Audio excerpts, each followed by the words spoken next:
This is Michael Matheson Miller, and you are listening to the Moral Imagination Podcast. Thank you for listening to the Moral Imagination Podcast. I'm very delighted today to have as a guest Magatte Wade. And so I'll get to her bio in a moment. But thanks again to all of those who have rated and given a 5-star review to the podcast. I appreciate you doing that. It does help grow the podcast.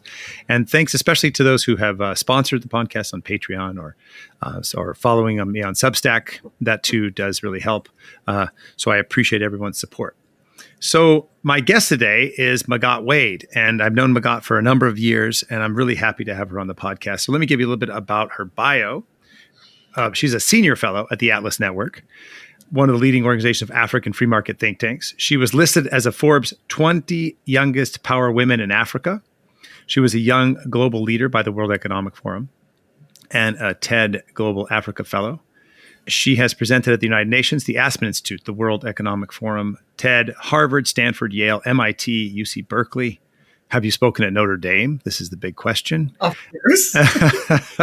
And she's been featured in the New York Times, the Wall Street Journal, The Guardian, CNN, Fast Company, Fortune.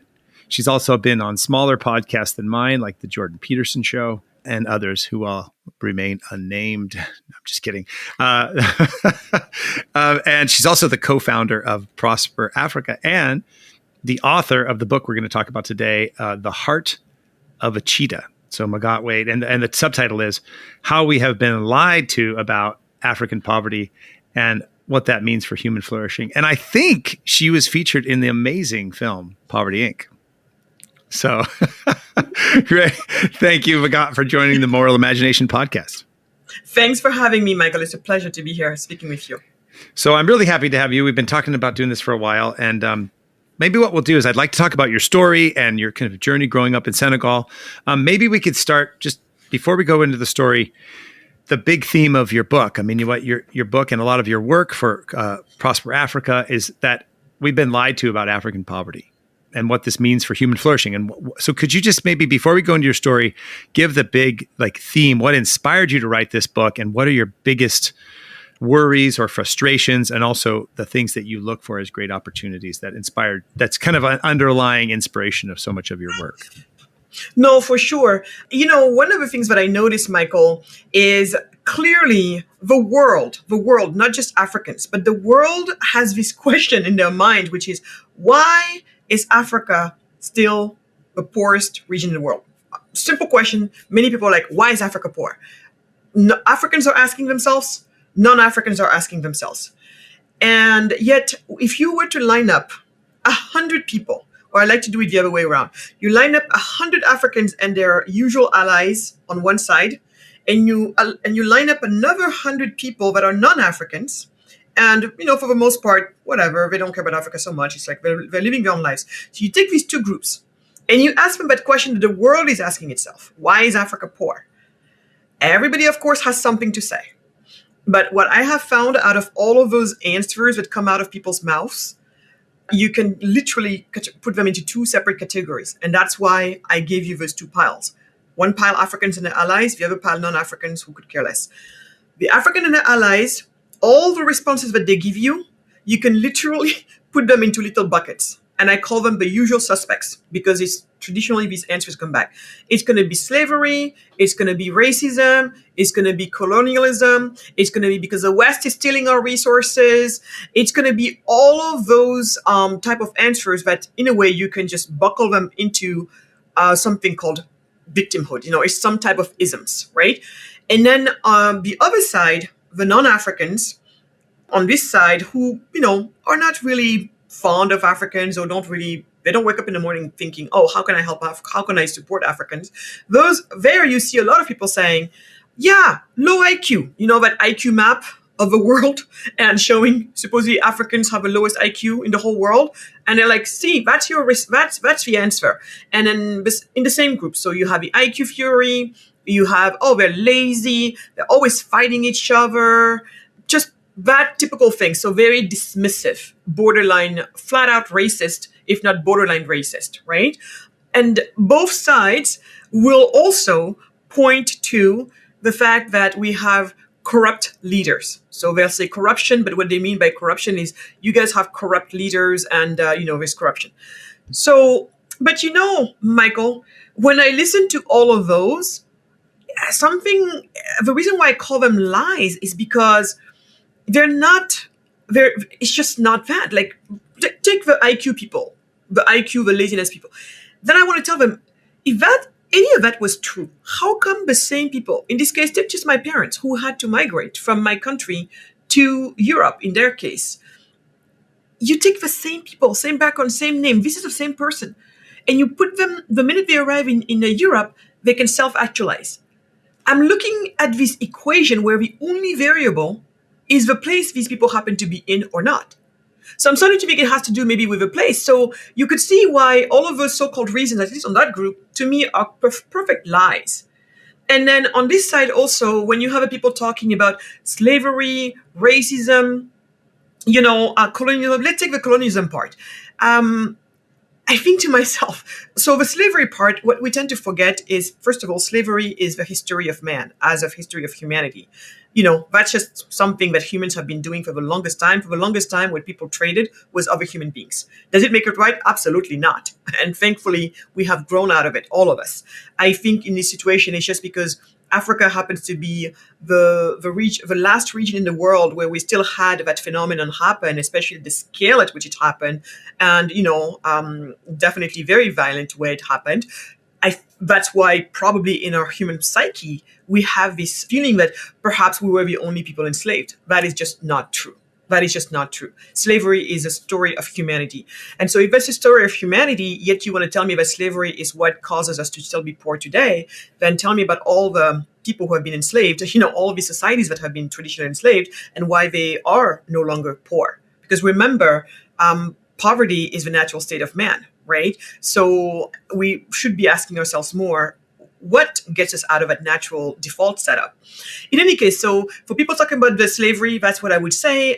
When people talking about colonialism, well, okay, let's go there. If the fact that we've been colonized, in the past is the reason why today we still can't go anywhere, then I will bring to you Ethiopia that has never been colonized. And yet, for the longest time, it was a poster child for poverty in Africa. We even had a running joke of, oh, what's a chubby Ethiopian? Oh, that's an Ethiopian that's showing off. Because for us, the joke among young Africans, at least young African kids like me, it was just that. I mean, they were the poorest among the poorest. And this was a country that had never been colonized before. Conversely, you take nations that have been colonized before, and even in our own countries, you take Botswana, for example. Botswana is not at the level where Singapore is in terms of economic prosperity today, but definitely doing way better than almost all sub-Saharan African nations. So, you could argue, tell us what happened there. And I won't even use examples like Singapore, examples like Vietnam, that's really starting to really skyrocket. I mean, these poor people have been also colonized by the French, bombed multiple times. I mean, literally bombed senseless. And here they are today on their way to economic prosperity. So that too, I'm calling lies. And then people are like, oh, well, you are being naive if you believe colonialism has ever left our shores. Oh, what do you mean by that then? Are you talking about this neocolonialism? Yeah, that's what we're talking about. There, I argue with them. It's not because we are neo-colonized that we are poor. It's because we are poor but we are neo-colonized. So that order of things, people really confuse them. So bottom line is, I look around all of this.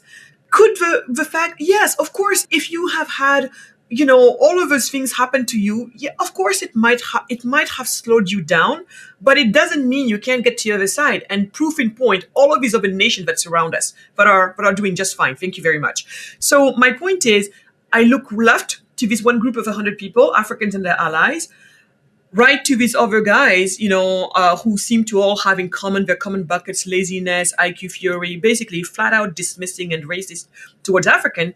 And both sides to me are like, I'm like, lies, lies, lies, lies, and lies. And so, because think about it. The solution to poverty is prosperity, not poverty alleviation. That's, by the way, another misguided, approach to solving poverty.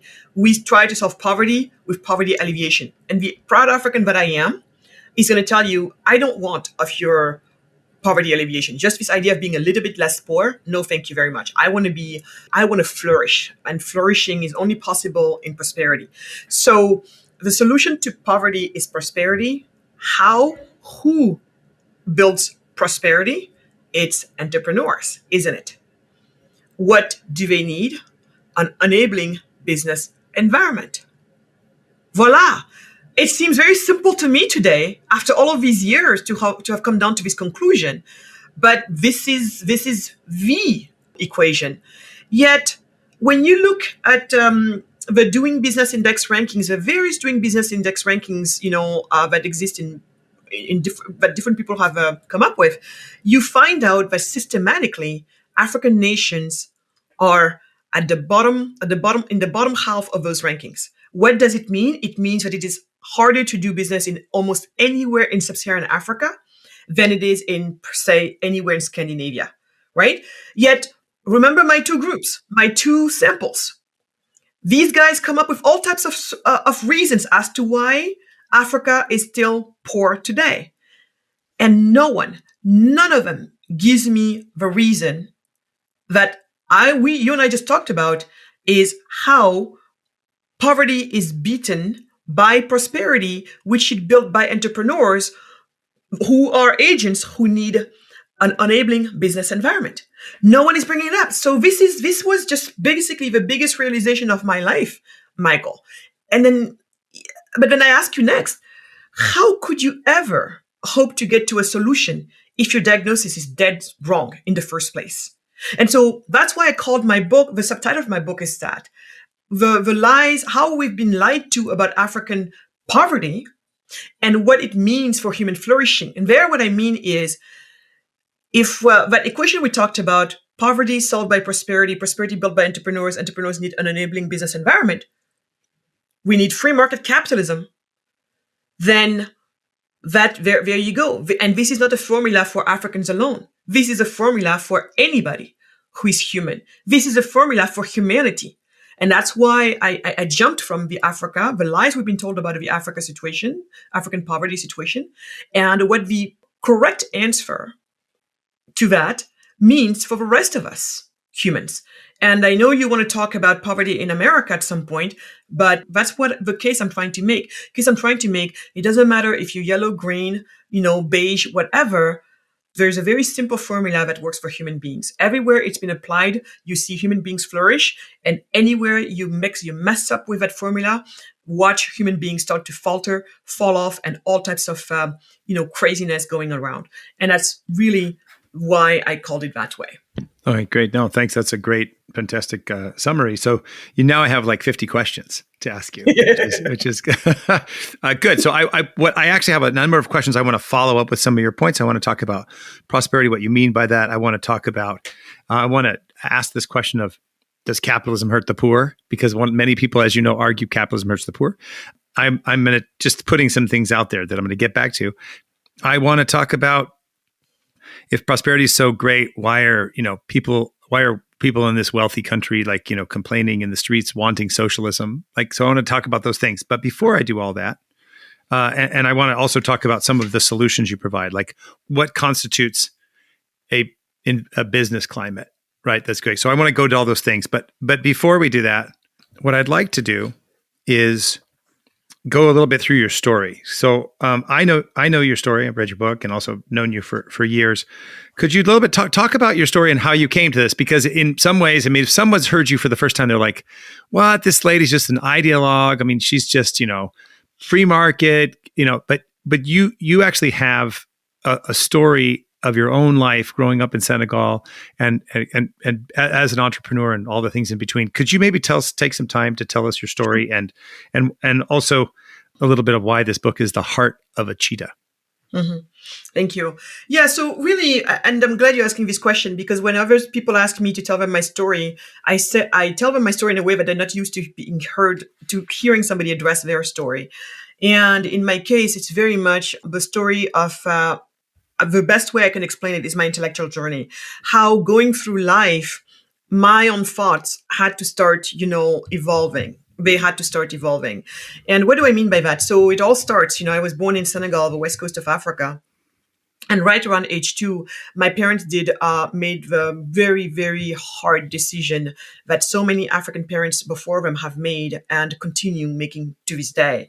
And that decision was, well, we're going to have to leave a little girl behind. At least in this case, I was in the care of my grandmother. So you could argue could be worse. And I definitely, very much cherished first times of my life. But still, I was being separated from my parents, right?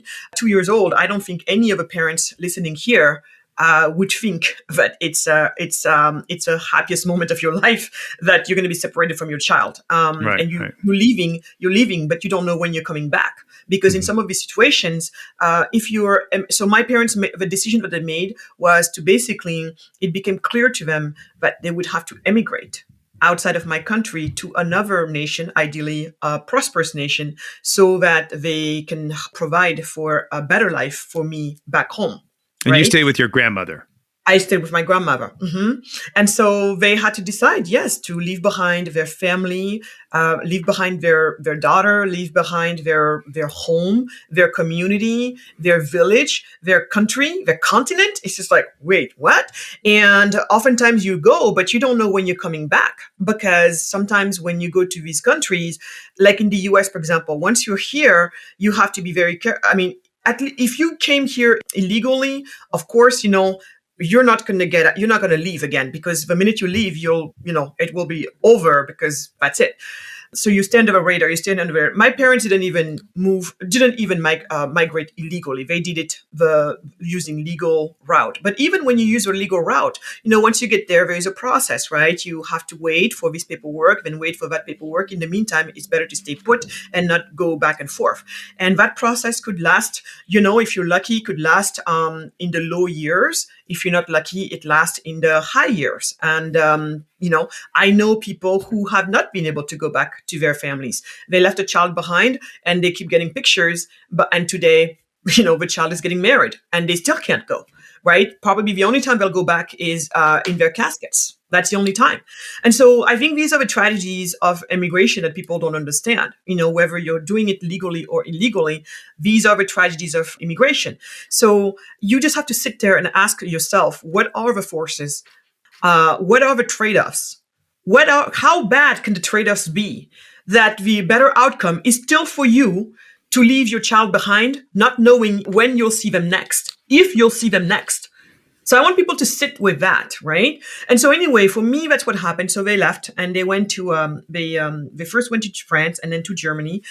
And a few years later, by the time I was 7 now, so some 5 years later, I was called to go back, to go and be reunited with them, because obviously the migration journey had worked. And now they could provide a stable home for me. And so they called for me to be reunited with them. But it also meant me being torn away, literally. But I have no way explaining how I felt about being stripped away from my grandmother the way they did. I don't blame anybody for what happened, but it definitely has been a rather traumatic experience of my life. So going to be, and there too, put yourself in those shoes. Child has to be super excited to be back, going back to parents, but at the same time, completely torn out by being taken away from her caretaker. So you're starting to be like, what the hell, But when I did, and when I arrived in Germany, I remember, in retrospect, when I think of this, I had to, just so people can, again, understand the emotional state. I had never been in a plane. I would think that for people, your first plane ride is a big thing, right? You will remember that. I don't remember my first plane ride. It was the first time in my life taking a plane ride. And it was a big one, a big plane probably. But I don't remember anything from it. All I remembered was the pain of leaving my grandma behind. All I remember was anxiety. I was not even able to think about the joy even of the other people I would see on the other side. It was all about leaving her behind, right? Mm-hmm. And so... were you by yourself? Sorry. How did you have like a family member? Yeah, 12 with my aunt, my mom's younger sister. Okay, so you had a guardian that was actually a family member, as opposed to a child just being sent with like some unknown. So it was a known guardian okay. It was a known guardian. But even that, what I'm trying to say is that I didn't even remember her. I could care less. I could care less about anything and anybody. All I remembered was grandma, and why is she not coming with me? Why are we being separated? And that really was, it was really bad. And then arriving in Germany in the middle of a winter for a little African girl who has always been, cold weather. I mean, it's not that in Senegal, because we have the same temperatures as in Hawaii, on the coast of Senegal. But, cold weather is not, especially snow level type weather. Are you kidding me? Or below freezing temperatures. So that too contributed also to the big, clash and chaos. But then I remember, so grandma, why is she not coming with me? Fine. I arrive in Germany, then another huge slap in the face, and not slap as in somebody slapped me or it was even a bad thing, but it was just like, huh? And I remember this question in my mind was just like, how come they have this and we don't?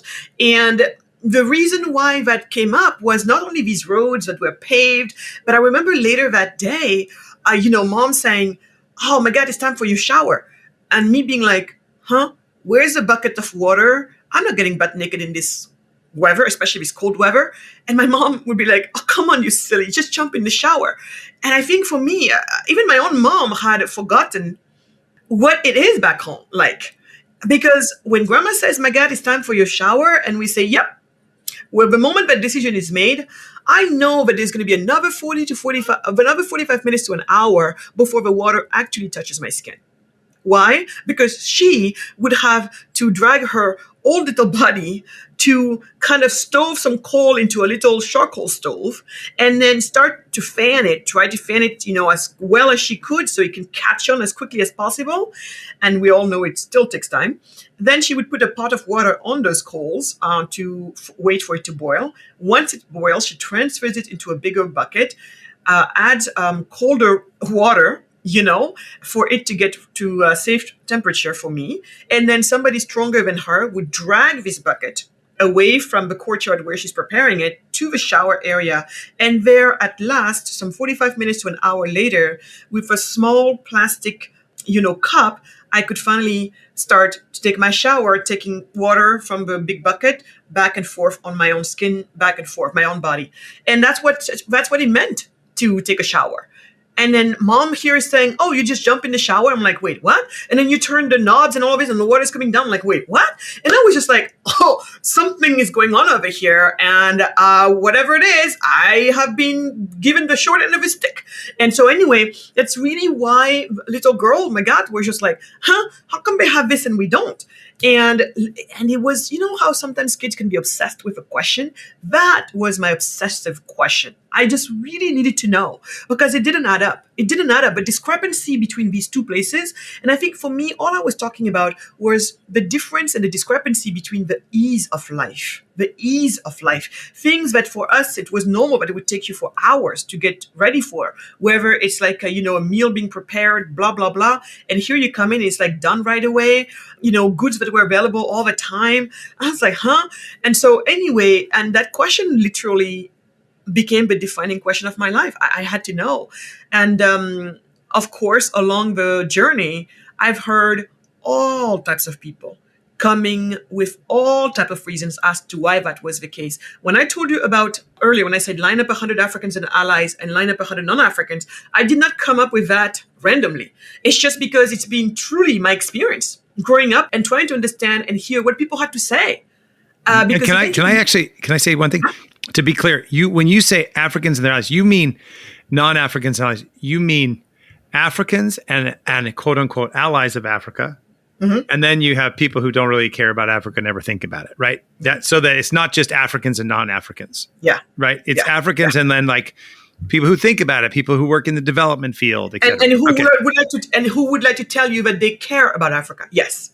That's why I call them Africans and their allies. The allies don't have to be Africans, but it's people who pride themselves in saying, hey, we stand with Africans, we care about Africans, blah, blah, blah. Like you said, people in development, economic development work, people in NGOs, all the people who like to say, we care about Africa, and that's why we made it our life, right? To support Africa.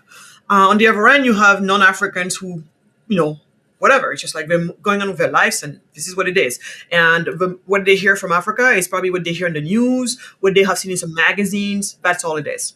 So this is why, when I was telling you that earlier, it's not something that just came one day I woke up, I'm like, line up people. No, it's because literally as I have been growing up and paying attention to this question, because eventually my question went from, how come we don't have this? How come they have this and we don't? The question became, how come some countries like mine and most of Africa are poor? And how come some other countries like the US, Australia, New Zealand, whatever, are all rich? That's how the question evolved. And so if the question is, how come we are poor? And I'm listening very carefully every time I can. I'm listening to what is it that people are saying about that. That's how I came to have a repertoire of all the various answers I would hear, then start to put them into categories, and then eventually started to notice that there was a pattern in terms of who would go to which usual suspect, bucket answer. That's literally how it came. And because in life, it's all it is you observe, and then eventually if a pattern starts to show in front of you, that's the way I came up with those 100 here and this 100 there, and that's how it came about, because I've been listening for the answer for almost, for more than 20 years, by the time I found out what the answer was. So you can imagine that in 20 years, when you focused on one question, you get to start to put down a lot of notes. And so anyway, that's what happened. So there I was with my question and needed to be answered. I am living my life. We first are in Germany, then the family moved to France because they decided if we're going to stay in Europe, better go to France because of the historical ties with France and Senegal. If nothing else, our official language is still French, so it's better for you to master French more than it is for you to master German. So in any case, that is what has been going on, and eventually, but as I'm hearing all of these answers, like I told you, none of them is making sense because of what I explained to you. Whether it's the IQ theory or whatever, I talked about it before, none of them is making sense. And I'm thinking, there's something else, this is not adding up. And as all of this is going on, then eventually I graduate from business school in France and decided that France is going to be too small for my ambition. So I moved to the United States because of this big attraction that I had to the US, all based on this belief that I had and still very much have, that the United States is the land of opportunities and the American dream. I really believed in it, and in my case, the way I knew about it, or I thought I knew about it, is thanks to Hollywood, nothing else. Like all of these Hollywood movies and series, showing us this beautiful country with all of these different states, and everybody seemed good looking, and everybody seems like wealthy, and everybody seems like to be living their best lives, and it seems like you could start out being a nothing in the movies. You could see it. The American dream was in the movies all the time. This little guy, comes out of nowhere, and then eventually, he washes the dishes in a restaurant, and before you know it, he owns a restaurant. Then he has a chain of restaurants. Then it was amazing. So I wanted to come here. So I came to the US, and eventually I landed I had a 9-month stint in Columbus, Indiana, where I have to say I feel very blessed that I had that opportunity to spend time in the Midwest when I did, because when I arrived in the Midwest, it helped me live something through my bones. And that's the thing with me. Everything is experiential. Everything that I learn is experiential. You don't just come tell me this is how it is, and I'm going to take you face value. It's good that I hear what you said. This is this, but it's better if I get to experience it in my own life. If those two are there, then I'm starting to see, okay, maybe there's something. And then I have to find out if maybe it's not just a pattern, it's not just, an anecdote, but in fact, there's empirical evidence behind all of this. Especially the past few years, Michael, I've been very much embarked on this journey of intellectual rigor and stuff. And it's been great. And I thank I credit my Michael Strong for really having, being a very strong intellectual coach for me on this journey. But maybe we'll talk about your husband, Michael Strong, in a little bit, because he's such an interesting thinker and he's always into rigor. So it's good. But what happened in Columbus? Yeah, so in Columbus, what happened, the reason why I wanted to bring it up is because in Columbus, Indiana, I had this family. I always want to say their name. So Carol and Eldon Wentz are the people who took me in. They were my host family from my last year of business school in France when we were doing an exchange program. So that's how I met them. They had a small business, family business, very successful family business. And they basically took me in. They're the ones who, in a way, because for someone like me, I had to get an H-1B visa. It was the best visa we decided for me back then in order to be able to work in the US. And Carol and Eldon not only offered me a job, provided me and paid for the lawyer, my immigration lawyer, to take care of everything. They provided me for a home. And although, I'm not of, the Christian background, I'm a person of faith, but not Christian background, they completely took me in. The whole church worked, with me. They were so excited by me. After I had my visa and it was established that I could work here and stay here and everything was good, then I remember how people were literally walking all over themselves to the people who had extra homes or apartments for rent, and absolutely just me having my pick of an apartment or a home to rent, and they would be my landlord, and Carol and her husband making themselves my guarantor. I mean, they have showed up for me the way a mom and dad really do, and they've just been that way for me for my whole life since I've known them to this day. And what I mean by that is I was able to see in my mind the real America. That's what I mean. The America that the coastal elites like to look down on and like to say nasty things about. If I had started with this was the America that back in France I was told all types of crap about. This is the America that I was told, oh, they still lynch black people. Oh, they're all racist. Oh, they're all backwards people. Oh, and you see this religion, they're all like, and I remember somebody making a joke and saying, oh, you're going to Columbus, Indiana, that little town that has more, cows than has more cows and churches than human beings, those type of nasty jokes. But you know what I found in these people? Michael, the complete opposite.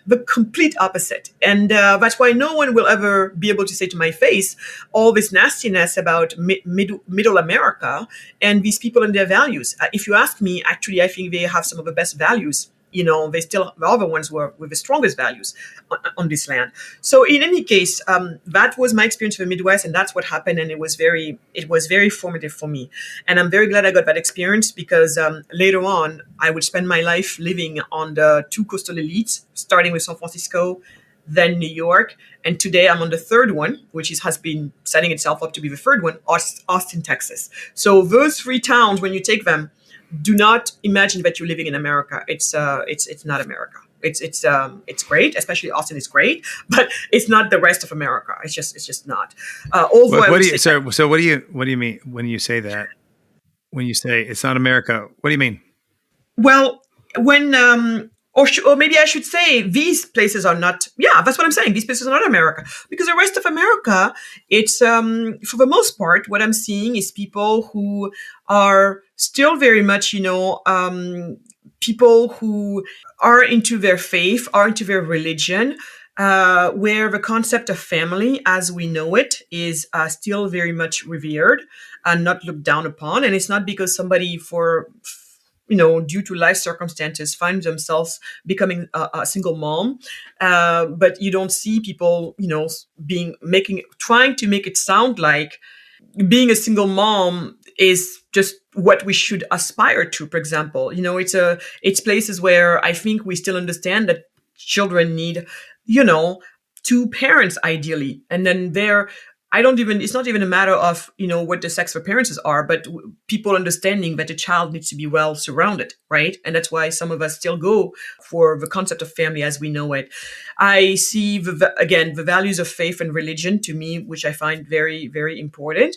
Also, people who are just no nonsense when it comes to doing business.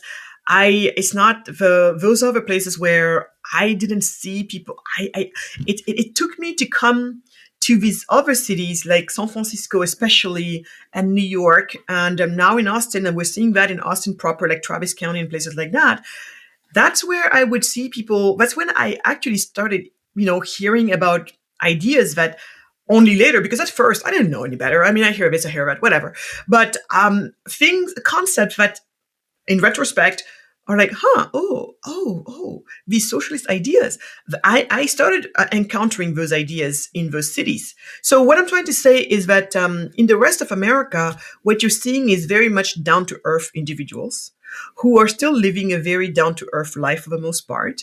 Yes, many of them, there are quite a number of them who are, have businesses that probably makes them millionaire. I don't know if you know that book, but The Millionaire Next Door, showing you all of these small and medium sized entrepreneurs and business owners who, have done very well for themselves. You couldn't tell if you were just looking at their, they have a normal size home with a nice carrot lawn or whatever. And so people doing good for themselves and just not having these weird ideas. Whether it's about family, it's about respect for business and business people, respect for the market, all of that stuff. But I guess that's all I'm saying. So that's what happened in Columbus, Indiana, and eventually at some point I moved to San Francisco, and in my case, called me to San Francisco. It's just because I was engaged to get married to a young man, but Carol could see that this guy is not good for me. But she also knew, don't tell her not to do it, because you tell me not to do it, that's the first thing I'm going to do. So anyway, she's like, Magatte, we don't, this guy, but if that's what you want to do, we'll support you. But before you do any of that, I think you should go to California, meet up with this Emmanuel guy that from since Carol has known me, I've been talking about him. We started as friends, having, just like having a written, relationship as friends. And Carol could already see, like how moms could see always before you do. Mm-hmm. And Carol could already see the writing in the wall. She could see what I couldn't see. And she's like, just go to California, spend a weekend, hang out, and see how you feel. And when you come back, if you want to pursue with Gael, then fine. If not, then we'll see what happens. And of course, I went and I came back and I told her I left my heart in San Francisco. That was it. I just knew. And I guess she knew already, and she was like, good. And so anyway, she was very sad that I was leaving their family business, but Carol has always said, she said, you've got such a big, bright future ahead of you. And even and our business, however successful we are, it would be selfish on our part to keep you here because you have a much bigger future than we can provide you for.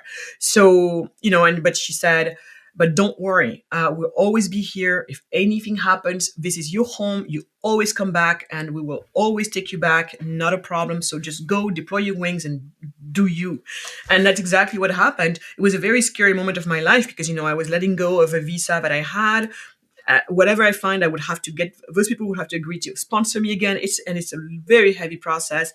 And even when you find people who agree with it, then you have quotas. The quotas are always reached within a few months when they open up. So it could go on and on and on. So, but I was lucky in my case. In any way, that's what happened. So I was in Silicon Valley there. I was a headhunter in finance. Working and finding talent for companies like Google and Netflix before they became household name brands, and doing extremely well for myself. When I tell you that, I was able to live my American dream so early, even as an employee, I was, buying in my early 20s, buying a home with a pool in California in one of the most expensive zip codes in the country.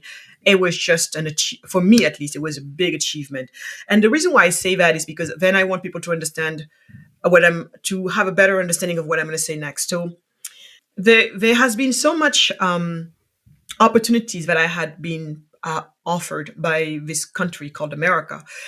And there has been so many people who along the journey have showed up to help me get to where I got to. Carol and her family being one of the biggest actors in getting me where I got. Oftentimes I would feel a deep sense of joy and gratitude for the journey and for the people who were in the journey. I would feel so happy about it. And I would feel such a strong sense of pride and thinking about my grandma, who always would tell people, my Magatte, my grandma already knew that I was probably not going to be in Africa for much, and she already had all of these ideas about me, like saying she could see the stars and the universe in my eyes and all of these things. So my grandma would have told you, "Oh, of course, I've always told you." And anyway, so always feeling like, "Grandma, even there, you were right." And then, but every time I felt this way, Michael. And to this day, I ask Michael, I'm not one of those people who can just live in bliss. I can't. Because every time I do, the reality hits me. And the reality is of the people who are still back home and living in the poverty that they live in, women dying on tables, giving birth, leaving the child behind. Something that you and I and anybody, everybody, their families, everybody knows didn't have to be that way. People trying to migrate, hiding into the landing gears of planes, and somewhere above England, a body drops. Or you open a cargo section of a plane and you see a frozen body. Or these boats, fishermen's boats, leaving our shores every week. Right now, it's at every week and multiple times a week. You look at Senegalese news, you'll see. And it's packed with our young people. But now we have even a new phenomenon on top of young people, men. If we used to be young men, now you have also women, young women, and babies. So the despair is growing.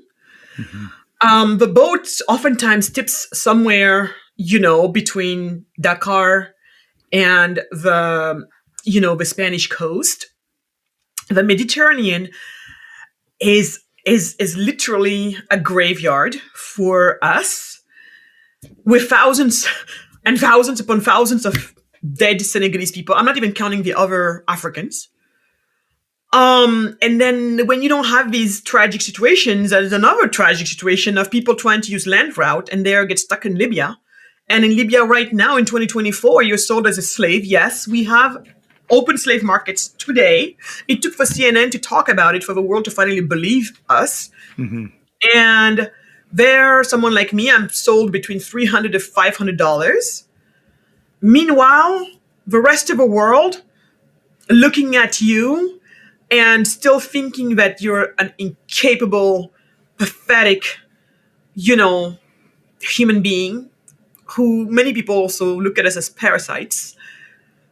How could a normally constituted person be able to enjoy whatever life is giving her? If you don't know about the other side, I get it. It's fine. It's more I can understand than more. But if you know about the other side, like I do too much, because again, it's not because I opened the news. It's because from the moment I was a young girl, it's not the news that tell me these stories. It's we get a phone call and you see somebody who goes in trance due to pain. It's almost like I call you and I tell you your best friend died. The way, when you get a phone call, imagine how you feel. And imagine your daughter is looking at you and what she sees. And then, then you start to explain. These are the stories I grew up with. And eventually those people were my friends and friends of friends. These are not faceless people. Mm-hmm. And so then how come when you know about all of this, it's hard. It's really hard to enjoy anything. So I tell people I'm haunted and they're like, oh, but yes, I am haunted. I am haunted by these stories. And so that's why every time I feel good about something, it never lasts. To this day, ask Michael. And if you ask him what he wants the most from me, he'll say, I just want you to feel peace one day. I can't feel peace. Mm-hmm. Doesn't matter how much I smile, I laugh, happy I look. I know no peace. I don't know peace. And I will never know peace until this continent's fate changes. And that's why I had to devote my life to it. Because one day, as I was having these moments, same thing, but until that day, it was when I was still a headhunter and doing well, like I said. And this one day, particularly, I was feeling really, really good. And but the next phase was really terrible, more dark than any other moment I've known since then. Mm-hmm. And eventually, yeah, it's when I almost had this accident because it was just really bad. I really had this existential crisis, and then because I could no longer reconcile, and even my coping mechanisms had failed me that day. Because usually I would say to myself, "My God, come on, this is too big. This problem was here before you came, and it's probably going to be there well after you're gone. What can you, this young person just starting her life, can you do? Not much." And then I would I would shove it under the rug that way, telling myself a little story of, what do you want me to do about this? And the best thing you can do is at least try to see if you can make your life work. It will be good enough. And if everybody does that, then maybe we get there. Fine, but that day didn't work anymore. And that's really literally the day I had to make a deal with God. And I said, I got out of a car, and that's it. That's when I made the deal that from here on, my life will be devoted to this cause of building prosperity in Africa. Not alleviating poverty in Africa, but building, prosperity in Africa. And so, and I think God is great in this way, that when he knows that you're serious about something, then eventually he starts to open all the doors, and he starts to open your eyes more and more, and he starts to put people in your path that are here to take you there. And that's why I say my favorite saying in Senegal is "Nit Nitay Garabam." It means man is the cure for man, as in humanity is the cure for humanity. I believe that the way God expresses and shows his grace is through the hands of others, through the presence of others and what they do in their lives. And he definitely has provided for me all the way to where we are today, because along the journey, I just kept on going deeper and deeper and deeper into my apprenticeship of, understanding this problem. Today, there are some people who think I'm an economist, and I'm like, no, I'm not. But it's just how much work I've put into this. I've trying to compare notes, spending a lot of time with authors that I didn't even know about before, with thinkers I didn't even know about before. Since my days at Poverty Inc., there's just so much more that I had come to understand. But Poverty Inc. actually was instrumental on this intellectual journey, because it really was, it was helping me, articulate a lot of the things that clearly I had been experiencing, but then it was definitely planting these seeds that, as I was following them, then it took me again, fast forward to where I am today and even what I'm working on today. But in any case, all of this just to say that for me, I've come to all of this through my lived experience, looking at what my lived experience is showing, comparing it to how people are explaining it. And one set of explanation made no sense, but the other set of explanation made all sense. And then I started having to have these concepts, really clash with one another, and being able to see very clearly which one, made the most sense. And then I realized that this concept of free market capitalism and all of that. So for so many people, I think the people that I see fighting this literally, I don't know. It's just, it's very interesting, because I would say by now, I put the people who still with a serious face can look at the world and say that socialism or communism or various forms of statisms are the way for humans. I think when you say that is two things. You are definitely an ideologue, definitely, and or you're just a lazy thinker. Because if you follow these concepts all the way down to the root, at some point, the reasoning breaks down. Now, it doesn't mean that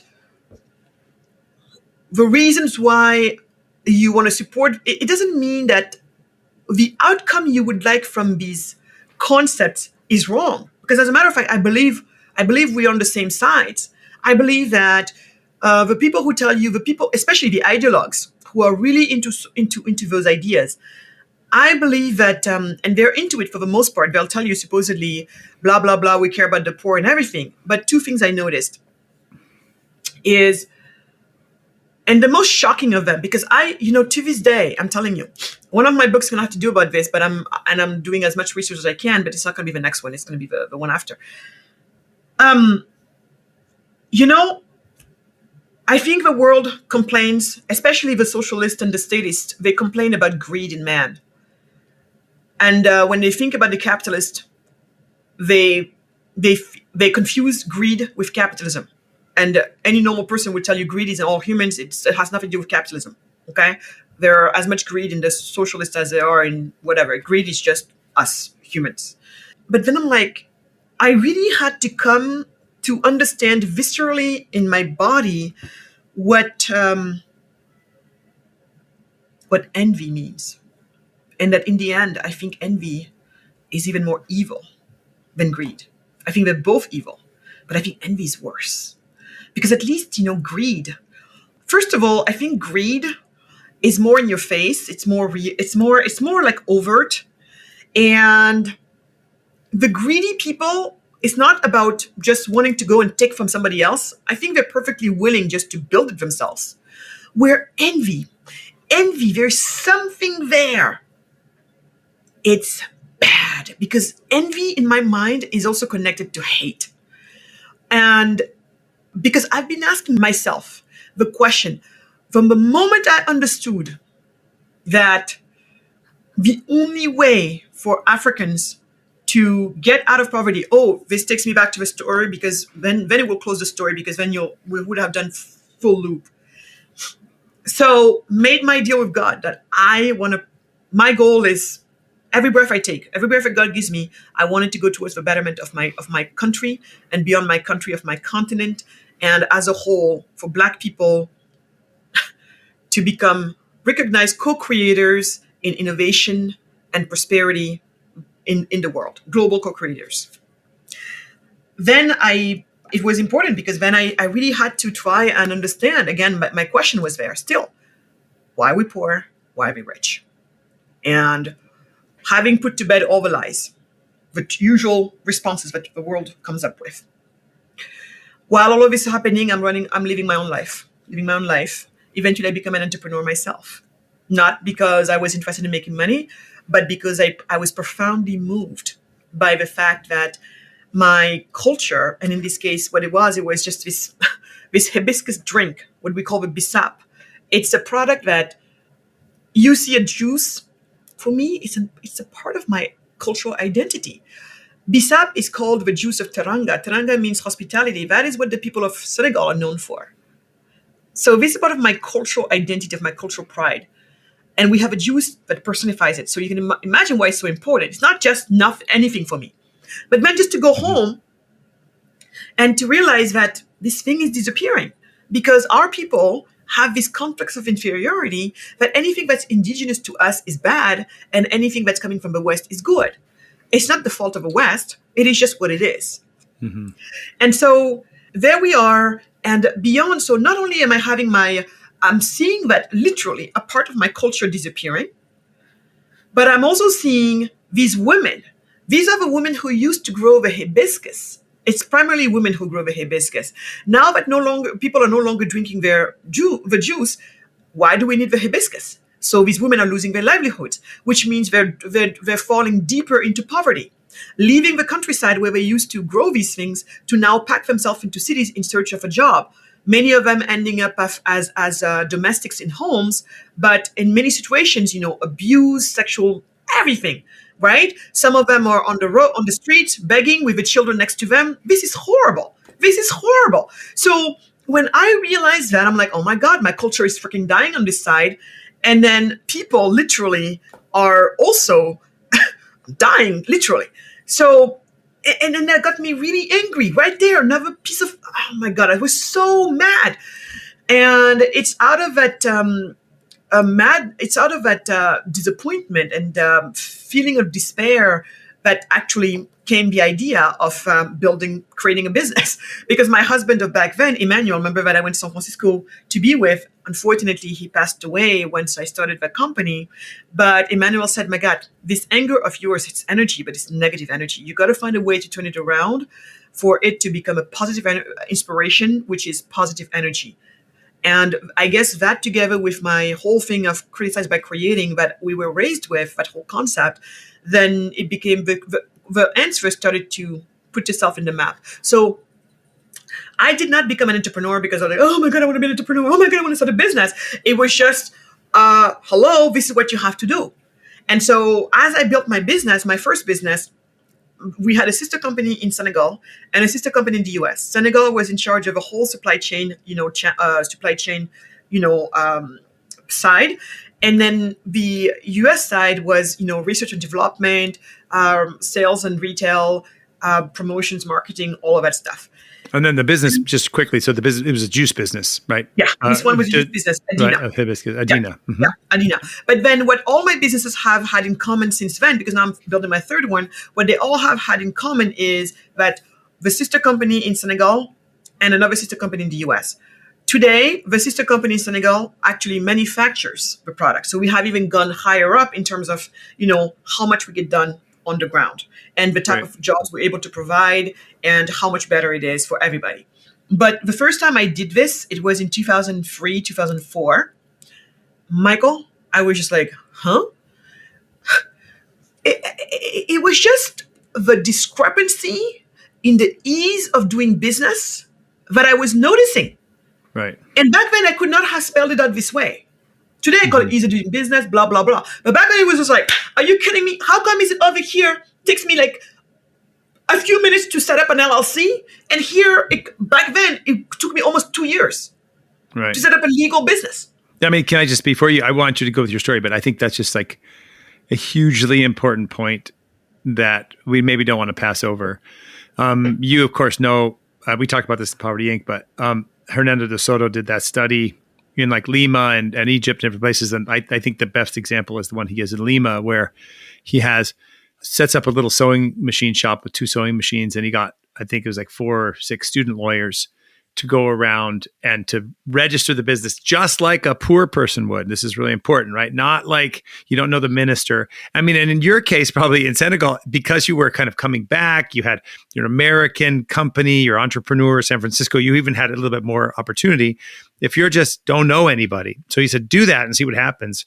And and I know you remember this, but for listeners, it took 289 days to register the business. Yeah. Well, I mean, so this line, I repeat often of De Soto is the legal systems are simply unfriendly to poor people. There's just so many laws, so many regulations, and it's oftentimes large corporations or entrenched bureaucrats that create this whole complex element that regular people just can't navigate. And I think that's something that obviously you know well and have had to go through, but I think it's something a lot of people don't realize. And so you ask this, go back to this kind of question like, oh, their IQ's low or they're lazy or whatever. Well, actually, maybe they're incredibly intelligent and making a good decision that if I invest money in land and I don't have clear title and it can be taken away from me and I can't register my business and it could be, and I can't get my court case heard and I can't participate in the informal economy and all these regulations are going to make it impossible. Like you're not stupid to not start a business, right? And yeah. I think people just don't really realize that. So I want you to go back to your story, but I just think it's a really important struggle. So here you are and you're like, wait, 2 years. And you could do that in 2 days in the United States. Exactly. Less than that. And so it's very important that you brought up what you brought up, because back then when that was happening to me, I didn't know of Hernando de Soto. If anything, when I was going through all of this, I was very much on the left of the left. I was very much this person who was like, I was barely starting to come to the idea that this is where I was. Aid is good. Trade is better. I had not even been like, oh my God, aid is problematic or foreign aid is a disaster. Wow. I was like, aid is good. No, literally. I think this is what people need to understand. So that's why anybody who wants to catalog me as an ideologue, I'm like, good luck with that. Well, that's funny. Sorry, but it's so funny to me. I mean, again, I'm laughing at this. Listeners who know you will also get a kick out of it. But like to hear the words aid is good from Magatte, I mean, that's pretty funny because... I thought it was such an advancement in me because I was this person who was fighting all the time, big business. And I was so upset that Starbucks was allowed to even be able to buy organic beans, not even understanding, or fair trade beans, because I'm like, oh, this is greenwashing, not understanding that we don't care. I mean, Starbucks buying, I mean, this stuff, it just elevates everything else. Anyway, I didn't understand any of this stuff. I was like, it is good, but trade is better. So that's pretty much where I was. And it was just really— That's a good start. Yeah, I know. So that's where I was. But at the same time, I'm getting my ass kicked all over the place with a lot of these examples that you're giving, because it was not just about— so here he talked about even just registering a business legally and all the hoops they had to jump through in Peru. We had all the same type of nonsense, right? And I'm not even going to go into the cost of these things, how much it costs. You have to have these notaries, and notaries, in civil law countries like mine, it's not about paying $25 or $5 or even free signature from some notary guy who has the stamp. These notaries in civil law nations are almost like lawyers, right? And you can imagine the cost of these people. Back then, when I was going through all of this, in the Congo, to import or export anything, you needed to have 19 pieces of document, each one of them notarized. Multiply the cost of those very expensive— 19. 19, crazy. So my point is, I was going through all of this and I'm just comparing, like, oh my God. And then the labor laws here, it's like employment at will. Over there, you're like married to employees. Some government official has to give you the seal of approval that Magatte can hire Michael Mafeson Miller. And the government also gets to decide how much Magatte should be paying Michael Mafeson Miller. And all of this is coming from a government agent who has never set a foot in your little village in the middle of nowhere, understands nothing about your business, has no idea what the hell is going on. Oh, and by the way, the state wants to know, and you're going to have to pay a 45% tariff on some of your inputs. Like if you're going to make a finished product, there are some inputs that you have available in the country, some you don't have available, but you have to be, competitive and productive. So you cannot just buy any stuff just anywhere. You have to be buying the best product, best standards, all of that, and you get it from where you find it. So in this case, everything that's I cannot find in the country already, it's slapped a 45% tariff on it, sometimes 70% on it for a different category of them. If you do that, I'm going to be non-competitive. There is no point for me to even start the darn business in the first place. Sorry for my. And then on top of that, and then I'm thinking to myself, okay, I got to know what I can do. What are the loopholes? How do I go around this? Because otherwise, it just means I can't build this business. Oh, and also don't forget, you just hired me. Can you fire me? There you go. That's the other thing too. That's employment at will. Like I said, because so these government agencies have to go through all of that. And so the minute I hire you, I have to start building a file on you. Because when I want to fire you, it's going to be a whole process, super long process. And then they smirk at you, the labor office, and they're like, oh, of course you can fire people. It's just going to take you a lot of time and cost you a lot of money. So okay, but I think can I say, because if you hear this conversation, you think, oh, well, you just want to fire people. The reason why you have to talk, why is it important? And this happens in like places like Italy too, right? If it's very, very difficult to fire people, who doesn't generally get hired? The poorest people, the people with the fewest skills who need opportunities. It actually ends up, instead of protecting people, and I mean, like we're like, obviously there's complexity. You want to be able to, you don't have to just fire anybody and be unjust in your business, or no exploitation of labor. We're not talking about that. But I think people don't realize that's really important about these labor laws is they're so complex. They have so many requirements that actually it creates more unemployment. It doesn't create secure employment. It does create more secure employment for those who are employed. That's right. But it creates more employment. Anyway, so I mean, you can expand on that, but I wanted to address it because I think it's important. Yeah. No, I think you're making a very good point. First of all, it's so funny to me always, the people who are like, oh, you just want to fire people. Tell me that you're not an entrepreneur or a business owner without telling me you're not. Because people have to really think. Do you know how much time it takes to find the right employee? Do you know how disruptive it is to the business to not have the right of the position filled by somebody. And A, the time it takes to find them. B, once you find them, train them.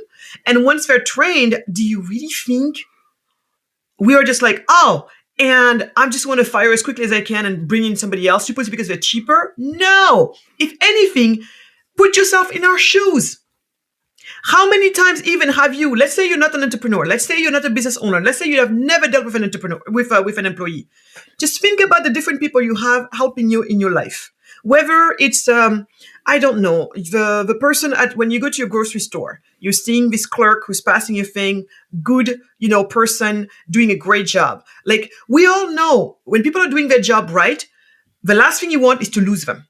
And you'll do anything you can to keep them. So this idea that we're just here to toss people left and right, that's the most insane thing I've heard. And tell me you're not a business owner without telling me you're not a business owner, because you just don't understand. It's better for me to pay you more than it is to try to get rid of you and start all over. And that's number one. Yeah. Can I say one thing real quick? Don't forget number two.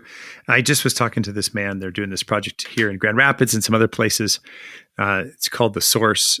I can put a link up, but anyway, the point, he's a business owner. He has businesses, and he realized, and he got other business owners to join him in this project. And the whole project is what is related to your very point, that he realized sometimes if I want to help people who are poor, this is in the United States, actually there are poor people pretty poor on the edge who work for me. And they're getting benefits, and they have to navigate bureaucracy. It takes forever, and they have to miss days of work. And he says this thing like, people don't value poor people's time, which I think is really, really exactly correct. And so, but anyway, one of the things he said, okay, let's figure out a way to help poor people, and those are low income, who are struggling, who are working for us. We can help them help them get better benefits, help them navigate some bureaucracies, help them to make sure that they have help, so that they don't have to miss work. But anyway, it's more complex than that. But one of the things that was very interesting, one of his selling points to businesses is precisely what you just said. Turnover is incredibly expensive and difficult. You want to keep your best workers. And so I think that's creating obstacles to keeping your best workers, or creating obstacles for employment. I mean, these things are they're often more complex than people first think through. That's right. And that's the thing. So remember when I told you earlier, being a lazy thinker, because you don't follow your idea. So oftentimes they just don't understand. It is just not in my best interest, to lose my employees. You should see when I have good employees, maybe they get married and they have to leave town and go to another, city or whatever. It's depressing as hell, because I'm just like, oh my God. So you think I'm just going to turn around, but then what is it? But what is the reality of what happens? I'm going to tell you two things that happens with all of this. This protection, what it does is that, if anything, you're making it such that employees are going to be just not much, because they know no matter what they do, hey, what do you think is going to happen to me? Nothing. There's nothing you can do about me. Bottom line is, so people who slack off. And so for you, if you know that people are going to come and kind of slack off, you're also not interested in really having any employees. And then there's another thing also I wanted to bring up on all of this, and it had to do, so basically, what is the result of all of this? It is when you put all of this together, but this labor law alone, I have seen it scare so many people that they're just like, I do not want to get involved in hiring anybody, but we all know you can't do, it doesn't happen alone, but you have to have workers and employees and staff and member and colleagues. But anyway, so in this situation, what you're seeing is, I hear so many people saying, I'm not going to build a business. I don't want to have to hire employees. It's a nightmare. I know I'm going to open a can of worms for myself. So what that means is you have so many companies, so many people who could have built a business who don't build them. And because they didn't build those businesses, those jobs don't exist. And those jobs that could have been taken by people and provided with an income, which gets them out of poverty into prosperity, that's not happening. If anything, what you have is then you find yourself into a situation where 94% of the businesses that exist, they exist in the informal sector. See, This is another big problem, because when you're in the informal sector, yeah, sure, you can say you have a job, but you don't technically exist.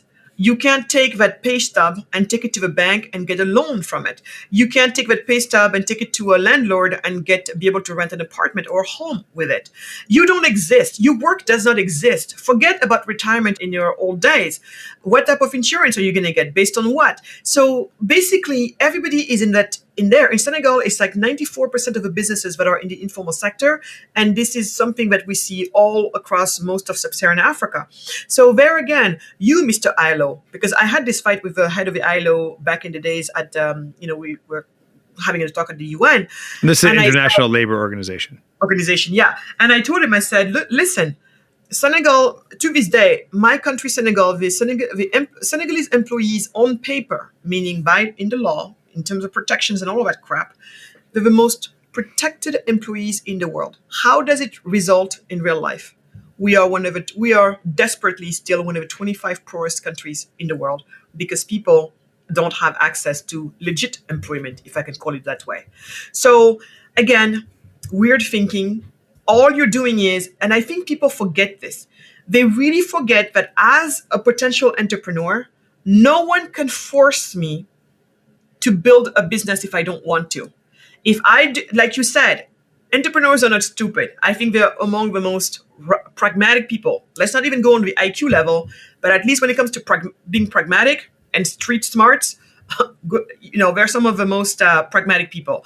They connect the dots, and if the math doesn't add up, they're just like, or the cost benefit analysis tips in the wrong way, they're just like, we're not doing this. We're not doing this. And so I think these people forget that it's not because we could set up a business that we will set it up. And then what you're left with, if all of those who are just willing to swing it, meaning in the informal sector, because they have no choice, or because they think they have friends in the government that can help them, get away with having to pay the taxes. That's what a lot of people do. When the official shows up and tries to shake you down because clearly you're not legit and you're not following the law, then all you do, we all know, give a little banknote, and then you're done. That's the corruption we talk about. But even there, I try to explain to people that corruption didn't happen in a vacuum. If this person could not come to you and say, Magatte, you are operating in your business, you're having to operate this forklift. Do you have a forklift license? Or the person who is driving it, does it have a license? That's a regulation right there, right? If that regulation didn't happen, this authority could have nothing to come to you and say to you, this is the regulation. Are you compliant or not? So every single piece of regulation means an authority has the authority and the control over you to see if you're compliant or not. And in our nations, every single one of those, first of all, many of them are senseless laws. When you ask me to pay a 45% tariff, it's very different than if you were asking me to pay a 3% or 5%. One is very senseless. The other one we can tolerate. It's still not great, but we can tolerate. You can see why if you ask for me to pay 45% tariff or 70% tariff, I will be tempted. Actually, I have to pay you the bribe, because if I pay that 40% or that 70% tariff, I might as well just go home because my prices will not add up. I'm going to have to sell the finished product so expensively that it can't compete with a similar product that my competitor, because they happen to be from a country where they don't have those nonsense regulations, they can sell lower than you simply, and the only difference is this regulation. So I try to tell people, every piece of regulation is in control and that the official powers have over you to come and demand compliance for. If you are not compliant, then the fine is so big and so crazy that you're just like, officer, can I give you this little banknote and you let me go? Yeah, no problem. And that's what everybody's doing. So that's why I tell people corruption doesn't exist in a vacuum. It is there because of these laws. But you see, Michael, when I started to see all of this, when I started to see how relatively easy, doing business is always hard. But what I mean here is about everything that's imposed upon you by the state in the process of doing business. What the marketplace imposes upon you, I think it's fair. I want to get your business. I gotta match your needs and your desires. But these artificial laws and regulations that governments decide to put on us, I'm finding that, in America, it seemed to be just much easier to maneuver, like to move through things because it seemed to have less of that. The employment laws. I mean, America seemed so simple compared to Senegal. Registering a business, same thing. All the steps, all the money cost, all the place you have to go to, the time you have to wait. Everything felt so much simpler in the US than it was in Senegal. But guess what? When that was happening to me, I noticed you would have to be blind to not notice the discrepancy between the ease of doing business in both places. But my first reaction was, of course, it's because we're poor that it's so cumbersome. And conversely, it's because we're rich that it's so easy to do business, right? Just like when you're thinking, we're poor, that's why our roads are bad, whatever. So, but then just come to think, but wait a minute. You're poor because you have no money, at least not enough money to take care of your basic needs. You have no money because you have no source of income. What is a source of income for most of us? It's a job, isn't it? Right. Where do jobs come from? The private sector. Okay, these entrepreneurs with businesses, what do they need? An enabling business environment. But wait, you just told me that over there, it is super hard to start and run a business. And here it's super easy to start and run a business. When that popped, when those deductions happened in my brain, I had my aha moment. This was it. God had answered my question. It was just today with everything that I know, I'm like, duh. But man, it was not an easy path from where I was to where I landed. And then when I landed on that, it made so much sense. So much sense. So I felt like finally I had my answer. And then I started looking, and that's when I discovered the world, and that's actually around when Michael and I started being together. And he opened, and as I was seeing this, and I remember even talking to him about this, we were having long conversation, and he was smiling, of course, and then he started sending me material from offers I've never heard about before. He started me, and I was just like, oh my God. So this has been reported. There's empirical evidence. This is insane. And there, Michael, I had my answer. Africa is the poorest region in the world because it's the region in the world where the wealth creators have the least freedom to create, have the least freedom to enterprise. This is the region in the world that offers its wealth creators the least economic freedom. And I was like, wow. And then go back to my two samplings. 100 people here, Africans and their allies, non-Africans. Do you remember when I told you when they bring up the reasons why we're supposedly poor? Guess what? None of these people sides, ever. I never have heard any of them, to this day for the most part, say Africa is the poorest region in the world because it is the most overregulated region in the world because the lack of economic freedom is just spoiling it. And that's why when you connect these dots, you can see why free market good for the poor, because the poor are after these jobs that provide them with this income that allows them to provide for themselves and their families and start climbing the ladder, the economic ladder and social ladder. If you keep us where we are in this lack of economic freedom like we are now, we don't have free market capitalism right now. We do have crony capitalism. Oh, you betcha. Because when you make it so hard for everybody, for little Magatte and big multinational, for everybody to be able to jump into the same pool, you don't have to have an army of lawyers to help you navigate through the meanders of these regulations. Magatte doesn't have to know anybody in government. She can show up with her courage to work, her willingness to work, and her great idea, and she can go head to head with these multinationals. That's how it works. Google was a tiny company once upon a time. Apple was super tiny compared to IBM. IBM was the Goliath, and David took Goliath down. But that happened because David and Goliath got to play by the same rule, by the same simple, easy rules. And this is what we don't have.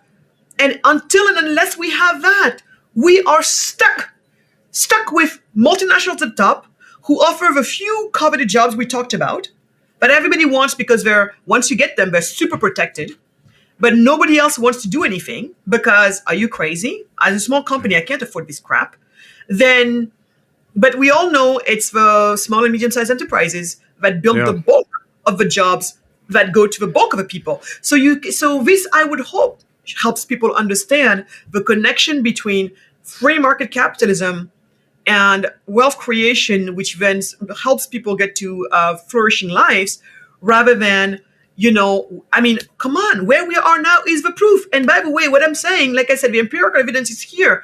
I'm not making this up. Throughout humanity, in times and places, this reality has just been our reality. You see countries that very much the same people, same culture, same everything, West Germany, East Germany, South Korea, North Korea, same people. But one decides to run on this one software called free market capitalism, then you see them thrive. The other one decides to run on the most rotten, economic software you've ever seen, called communism or socialism or Marxist socialism, depending on which form of statism they're practicing. But they share statism in common. You see them always. They end up nowhere. Nowhere. You can take a country that has worked really well under free market capitalism. You start to creep in there some statism of various sorts, and then you start to watch it falter. So my point is, this stuff has been proven time and time and time again. Now, what I think we're going to have to do different, because right now we're in the middle of that war of ideas again. And I believe we will win again. We will win again. Free market capitalism is going to win again, because that's the only thing that works. But where we have to be very careful now is that we have to really make sure. I have been asking myself, if indeed free market capitalism is so good, why is it that the very people who benefit from it the most, meaning people in prosperous nations, why is it that they turn their back on it? Why is it that systematically, in a cyclic way, every so-called, few decades, we have to go back to the stupid question of, does socialism work or is capitalism better? It's nonsense. But so I have been asking my question. Is it a feature or a bug that the prosperity that comes from free market capitalism also lead its beneficiaries to this? I can't call it anything else than we take it for granted. We become complacent. That's the complacency. Is it a feature or a bug? And I think it has become a feature because somewhere along the journey, it seems like a deal was made that those people who were very clear about the free markets were just happy that they could have it, especially in nations like the US and all of that. And I think they had the free markets, and the other side focused on culture and education. But guess who wins the future? Culture and education always wins. So it seems to me like somehow, somewhere along the journey, a deal was made. Somebody like me, I mean, the people who traditionally are free market oriented, I think they were just happy having the free markets. And I don't think they spent a lot of time on culture, on the side of culture and education. Culture and education has been hijacked and captured by the other side. And I think if we do not want to go back and always in this crazy, insane cycle of always having to question, because then eventually our youth, who has been then eventually taken care of by a certain ideology, they come to the adult age, and they bring back all of this. I really think this time around it's important, and I'm doing it at my own level. I want to make sure that no more will people have to take any of this for granted. The problem with this issue, the problem with the free market, the problem with this environment that's needed, is because it is invisible to most people. Most people take these institutions. Most people take rule of law. And by the way, I know you like when I say it. When I mean rule of law, I don't mean more laws. I just mean, right? So, but the whole thing is invisible to most people. It's like the air that we breathe, you and I. Without it, we could not survive, beyond a few minutes. But it's all around us. We don't see it. We take it for granted. It's only those of us who don't have clean air who know it. And so this is a problem we have, Michael. And I believe that going forward, it's going to be really important for us to make sure that just like kids learn how to read, write, code today, and who knows what else they're going to read, Econ 101, it's going to have to be baked into everything that we do with our kids from the youngest age to forever. People need to be able to learn how to connect these dots. These cannot remain invisible for them. And the nice thing, though, is that once you see it, you can't unsee it. So that's the beauty of it. But we have to make sure that people can see it. And personally, even at my own level, with all the young people that I'm dealing with, it doesn't matter if you're 3 years old, 5 years old, you can talk, you can connect dots. Let us start connecting these dots. To the point that in Senegal, we had these kids who you should see. It's very interesting because that's going to be a story for another day. But what I'm saying is everywhere, anytime any of us can, we have to make the unseen seen. And for people have to connect these dots. Otherwise, down the line, we're going to have this fight again. And how many people are we? I mean, right now I'm worried about the US. I am very worried about the US. I believe in the long term it's going to be okay, but in the short term, what might happen here? Right. And so let me pause for a second because I'd like you to talk about that. But can I say a couple things related to what you said? I think that are super important and just kind of follow because I want to go to the US. So pardon the interruption. So a couple of things I just like to say. One, the importance of private property and rule of law, which we've talked about a lot. I think it's really important. And I'm glad you said it right in Poverty Inc. I remember when I was interviewing you for it, and I said, "Okay, let's talk about rule of law." And you were insistent, like, Michael, you have to put this in. Like, and so it's in the film. When you say, when I say that there's not rule of law, I don't mean there's not enough laws. And I think you've gone over that, like incredible levels of regulation.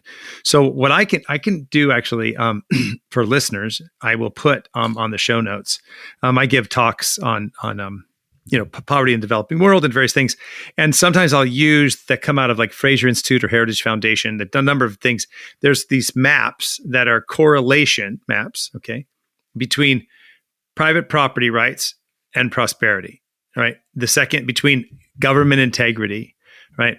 Between ease of doing business, all these kind of maps, and they'll show you there's like incredible correlation. Notice I didn't say causality on purpose, but I do think there's cause as well. But there's a correlation between private property and rule of law and freedom of association and free exchange and prosperity. And I think it goes to a very important point that you've made, and that when people, human beings, and again, so I'm a Catholic, so I'll use this language. Human beings are created in the image of God. We have creative capacity. We're endowed with reason and freedom, and we're social, and we are called to complete creation, to participate with God, to like make things better. And when people are given the opportunity and the political, economic, social structures to do that, they create much more than they consume. Now, you and I both know having stuff alone doesn't make you happy. So we're not making the case, if you have stuff, you'll be happy. But what we're saying is, why, in back to this question of Senegal, why is Senegal poor? Because the institutions of justice that we take for granted, this goes back to your invisibility point. And actually, I'm just rewriting a little piece I had done called Ignoring the Invisible, where I talk about this a lot, which I'll be posting soon. But the invisibility of private property, rule of law, freedom of association, free exchange, we take it for granted. And I think that's a great part of your story is you first had the experience as a little girl saying like, wait, why are they so rich and we're so poor? Or first, why are we so poor? Why do we don't have paved roads? And then it became, wait, how come there's prosperity and not poverty? So the real question is not why is there poverty, because everybody's poor, as you say. The real question is how come some people created wealth? And then these experiences going on and realizing, oh my goodness, it's so difficult. These invisible things that I just did as an entrepreneur and a businesswoman in the United States, all of a sudden I realized, there's these massive obstacles. And here you are, highly educated, experienced, talented, multiple languages, live in lots of countries, and you're like, I can hardly navigate this complexity. How much more is just a poor person in Senegal going to be able to do that? I think that's just really important. And then the last thing I'd like to say, I will put those, I'll just put those pictures of maps.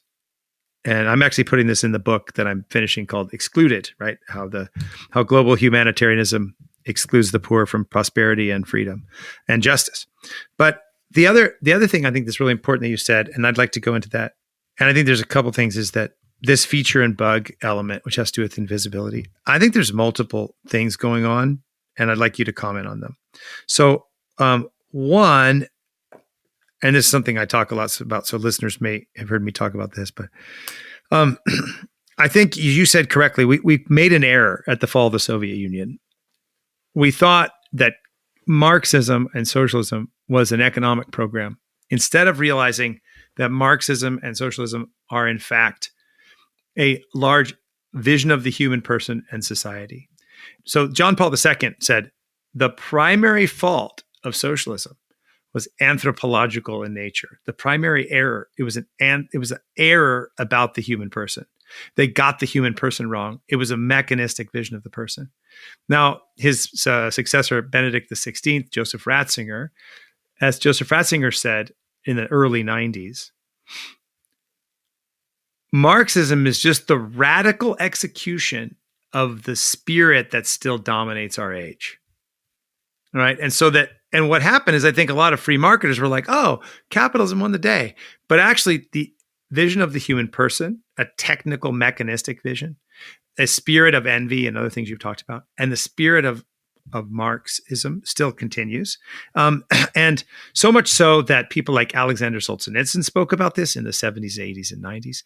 And Augusto Del Noce, I've done podcasts on him. He's an Italian thinker. He died in 1989. He said, as communism was failing in the East, Marxism and socialism, it realized itself in the West. And you're right, it realized itself in culture, in education. So young people have been taught, indoctrinated, however you want to talk about it, propagandized, whatever it is. They've been taught erroneous thinking.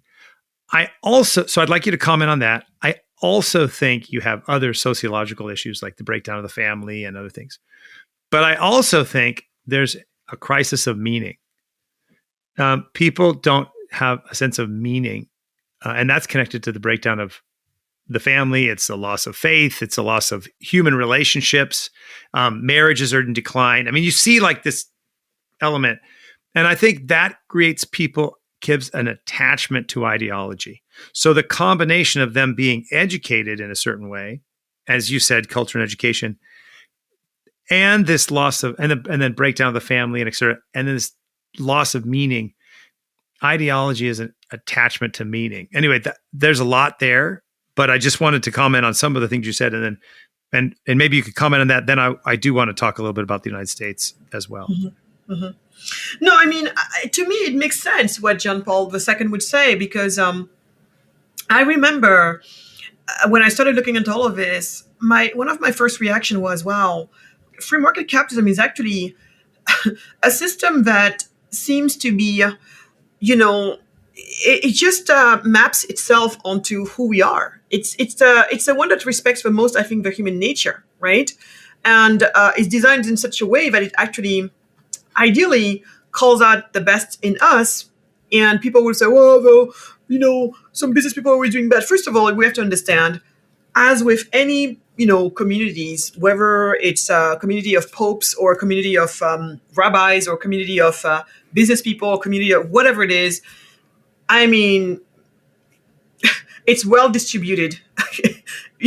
Some of us will be just not good people, and that's all it is. It's not an indictment on the rest of the community. Okay, so I think we just need to understand that.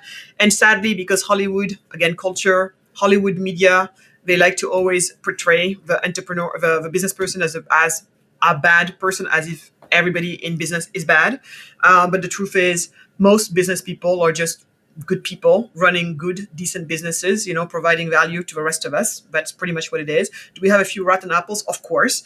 But we talk about them in a way that's disproportionate and making you feel like that's all there is. So that's the first thing. But for me, capitalism is a system that really works with human nature and not against it, like I feel that communism is. But where you're right with his successor is, that's profound. I never heard that, but it makes total sense now.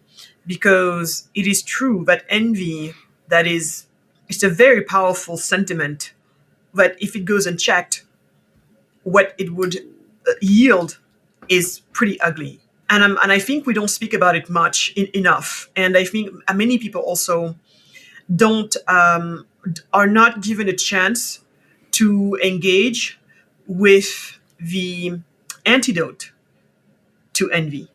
And I really truly believe that the antidote to envy is what you called it. You call it meaning, and I call it meaning and purpose. I really believe that meaning and purpose is an antidote.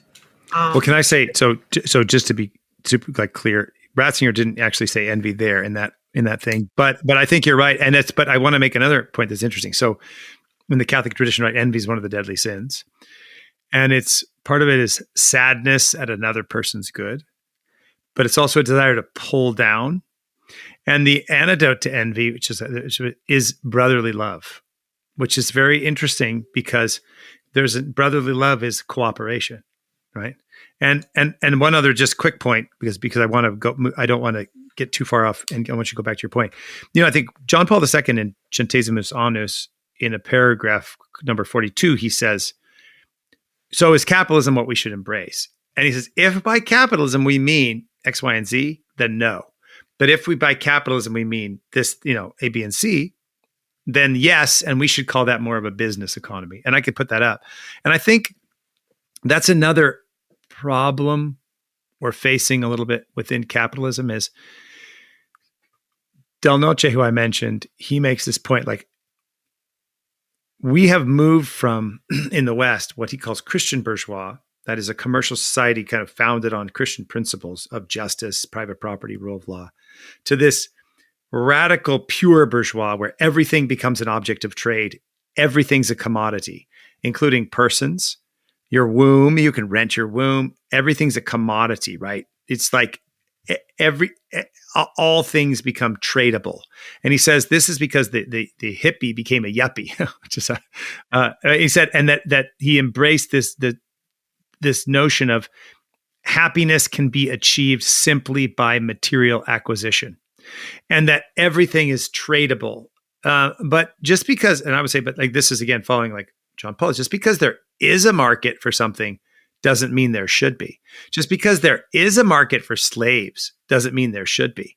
And so I think, or is a market for pornography doesn't mean there should be. And I think that's another, I mean, this is a complex thing. I'd just like to know what you think about it from your perspective. But I think that's another thing that's hurting the argument for a free competitive market economy is that there's, as you said, crony capitalism, which you could explain. And also this just kind of dehumanization because we've lost the purpose of prosperity is not stuff. The purpose of prosperity is human flourishing and to lead a life filled with meaning. And I think that's another problem that's facing young people, even where even like I'll say capitalists are bad advertisers for the free economy. Do you want to respond to that or disagree with me or whatever? No.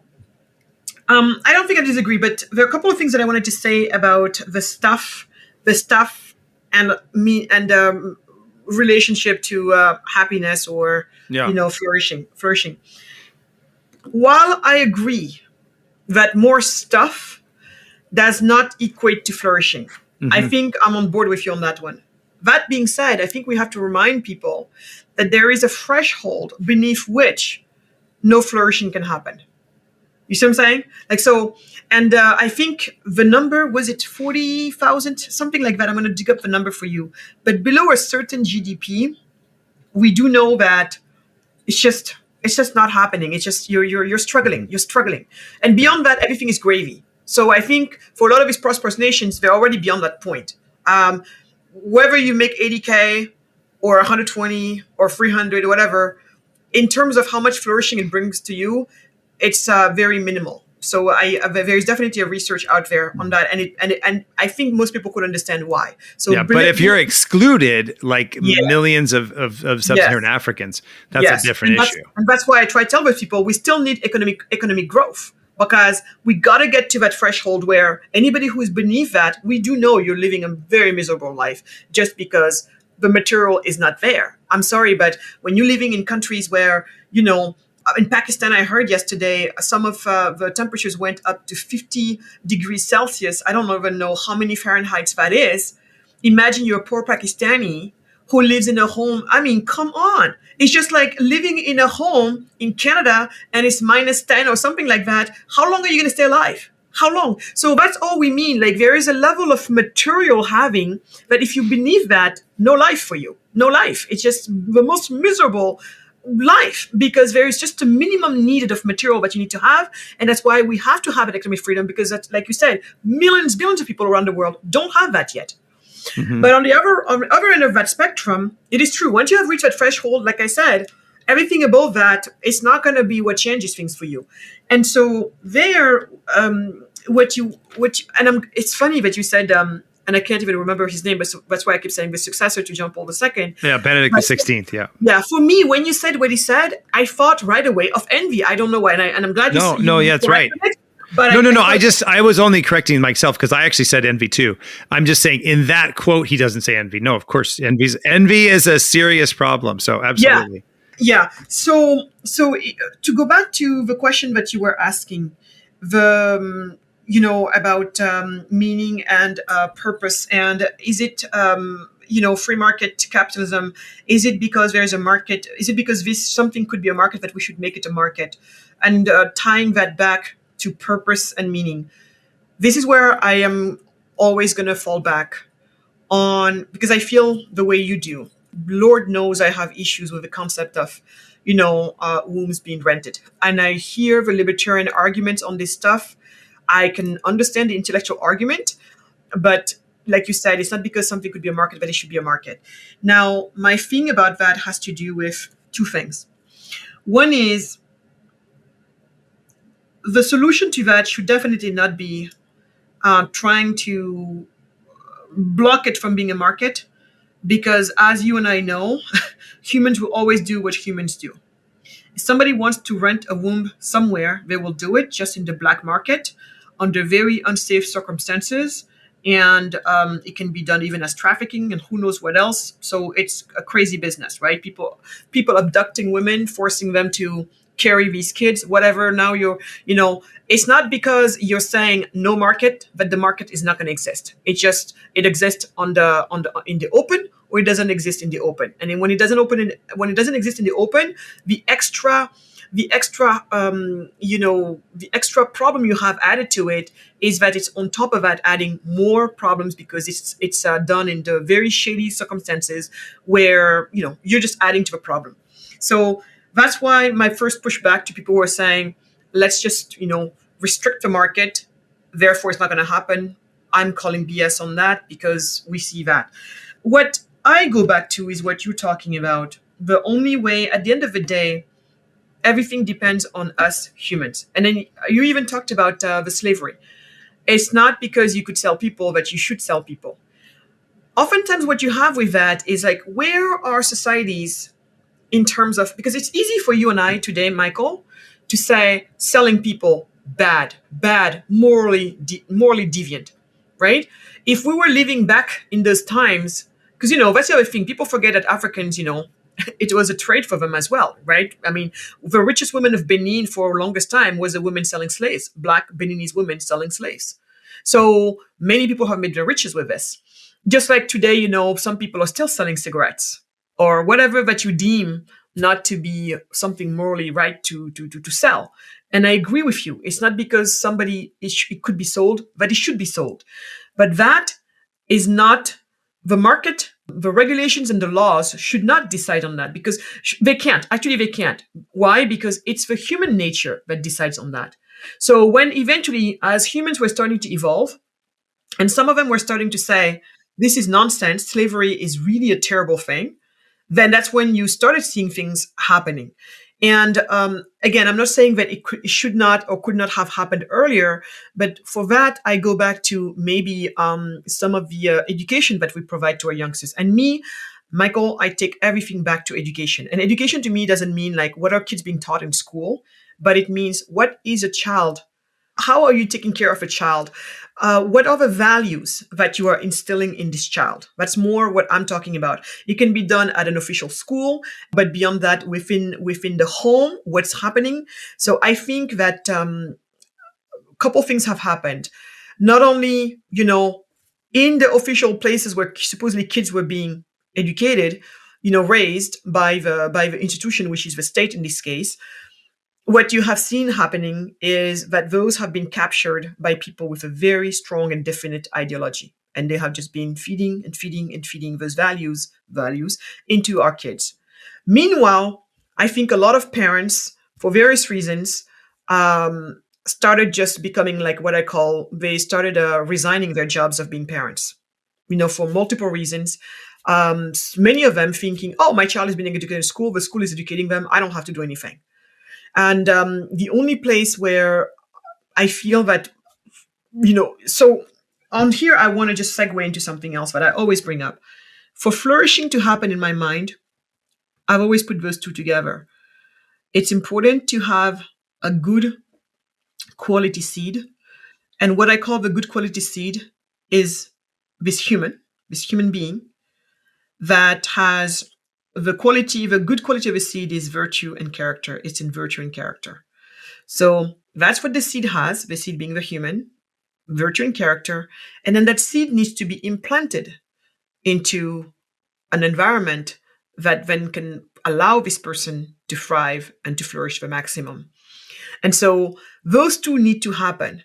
And oftentimes we only focus on one or the other, but those two are needed. And so that seed, virtue and character, not only I feel has been happening less and less for various reasons, that would be a whole nother podcast, but on top of that, those virtue and characters have been under attack. And I do put values of family. I do put faith and religion. I do put all of these components that somebody else might use the word moral. And even that word, some people are shy to say it because some people say it can be subjective. But I think we just need to go back to some of the universal values that we know to be good. And so for me, that's where we really have a lot of work to do. I think the free markets are great.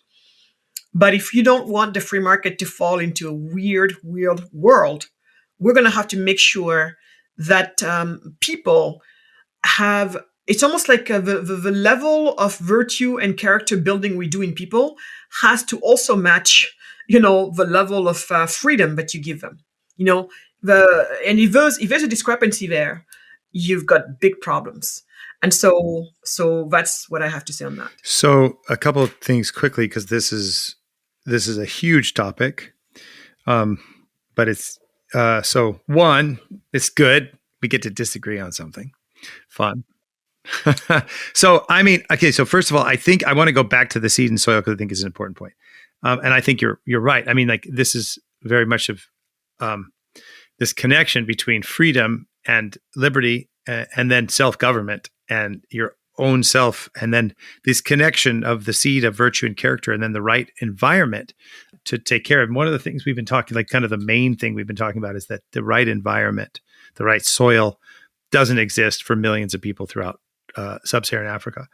I would say just quickly, I mean, I think, so this is where we disagree. Like, I do think we always need to be careful on what we're regulating, but like when it comes to certain things like buying and selling organs, I know there are many libertarians who think you should buy and sell organs or rent wombs or things. And you're absolutely right. There's always going to be a market for evil things. It's human beings who are going to create markets for them. Okay. But I just think like there is a place for the law, just like the soil and rule of law and private property. There also has to be law that demarcates and teaches that certain things are not tradable.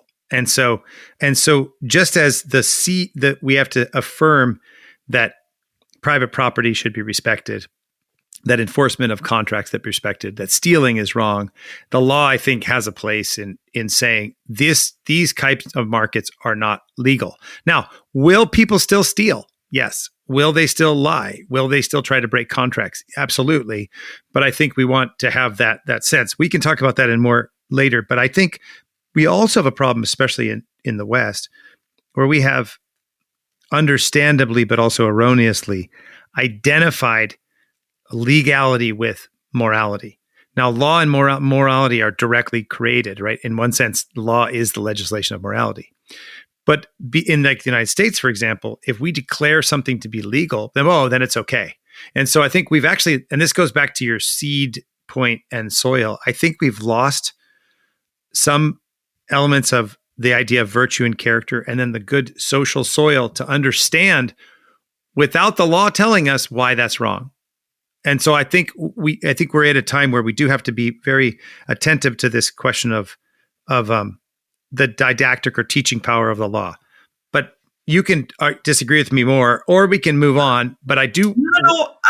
No, I don't think. Go ahead, Michael.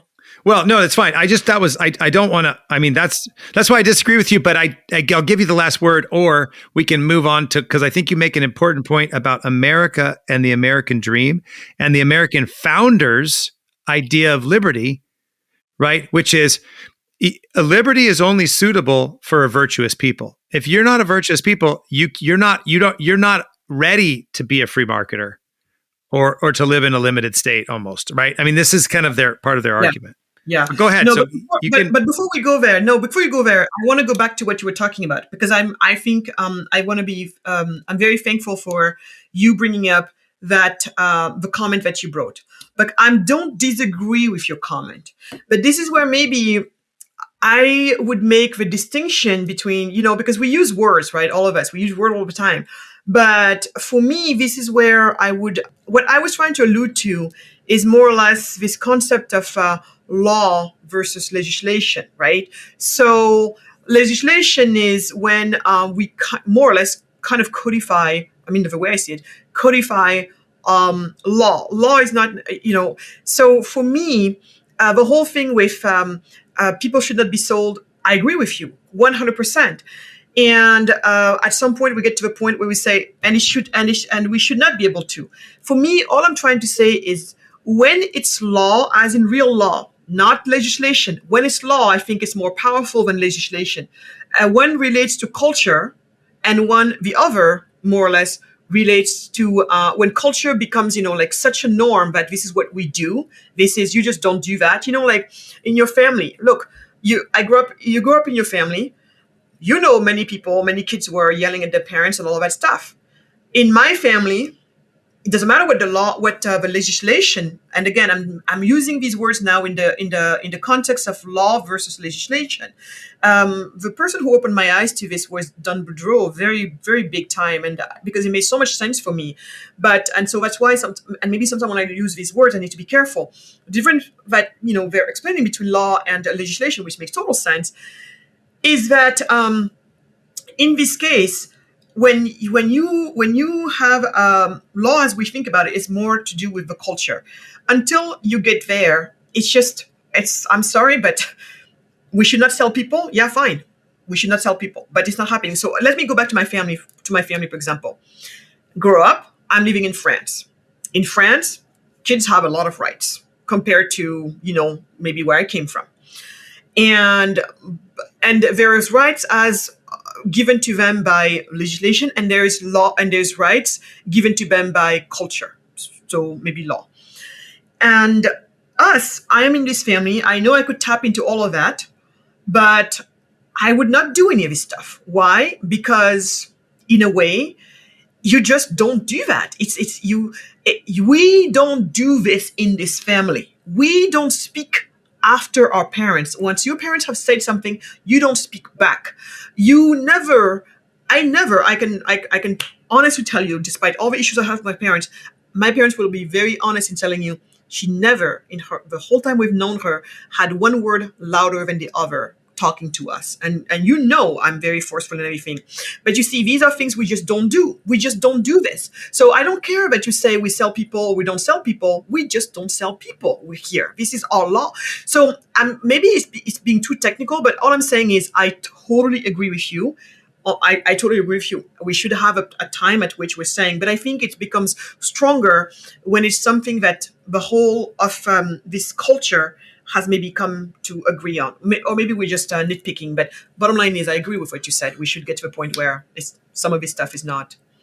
Yeah, I mean, I think it's like a really interesting conversation, but that we should have, because I think that, there's a sense in the tradition that law is didactic, that is, law is teaching, and you can see in certain elements in culture over the last 50, 60, 70 years in the United States, when certain things are made legal, all of a sudden there's like an explosion of them. But you are, so I think that's why I'm see, there's a sense, I think it was Barry Goldwater, somebody said, like, you can't legislate morality. And there's a little bit of truth to it in one sense. That means a law is not going to change the moral heart of someone. But actually, it's also wrong, because law is exactly the legislation of morality. That's what it's saying. It's saying private property matters. It's important. You can't steal it. And if you do, you're punished, right? Human beings are not objects of trade. You sell them, you go to jail. I think this is a larger conversation, and I do want to move on, but I do think it's and I think something worth talking about. But I do think there's this a little bit of a sense where, because there's so many rules and regulations, we're trying to kind of like manipulate everything. I sense in you, which I share, is there's so many rules and regulations that it's not going to solve the problem of human nature. And I think at the other sense, and this is, maybe there's disagreement, maybe there's agreement, of like, well, some things need to be made very clear in rule of law that you are just not allowed to do. And yes, people are going to break the law. There's never going to be a time when there's not people breaking the law. But I think when we use law, when we forget that law actually has a teaching power, and that if you declare something legal, in many minds, especially young minds, whatever's legal is moral, then we sometimes end up creating difficult conditions where people actually lose their moral compass because the law lost its moral compass. And so I think I actually did a podcast about this with Carter Sneed on there's going to be a vision of the good life, human persons, family, and justice that underlies our law. And if we lose that and the laws reflect injustice, then the people who often get hurt are the poorest of the poor. And so the last thing I'll say is, this is why, like, I know there are free market people like Brian Kaplan and other people. And I've interviewed Brian Kaplan. We did a debate with Chris Arnauty. But Brian's like, yeah, you should just be able to sell your organs. Well, like, my view is, if you make organ selling legal, it's going to be poor African, Indian women are going to be, quote unquote, selling their organs on this so-called free market of consent. It's not. Their poverty is going to be taken advantage of. And so a part of that's, and the last thing I want to say that's really important, and you can respond, but you made this point earlier, like, this is why prosperity matters. Because and this is why, like, it's related, these two things are related.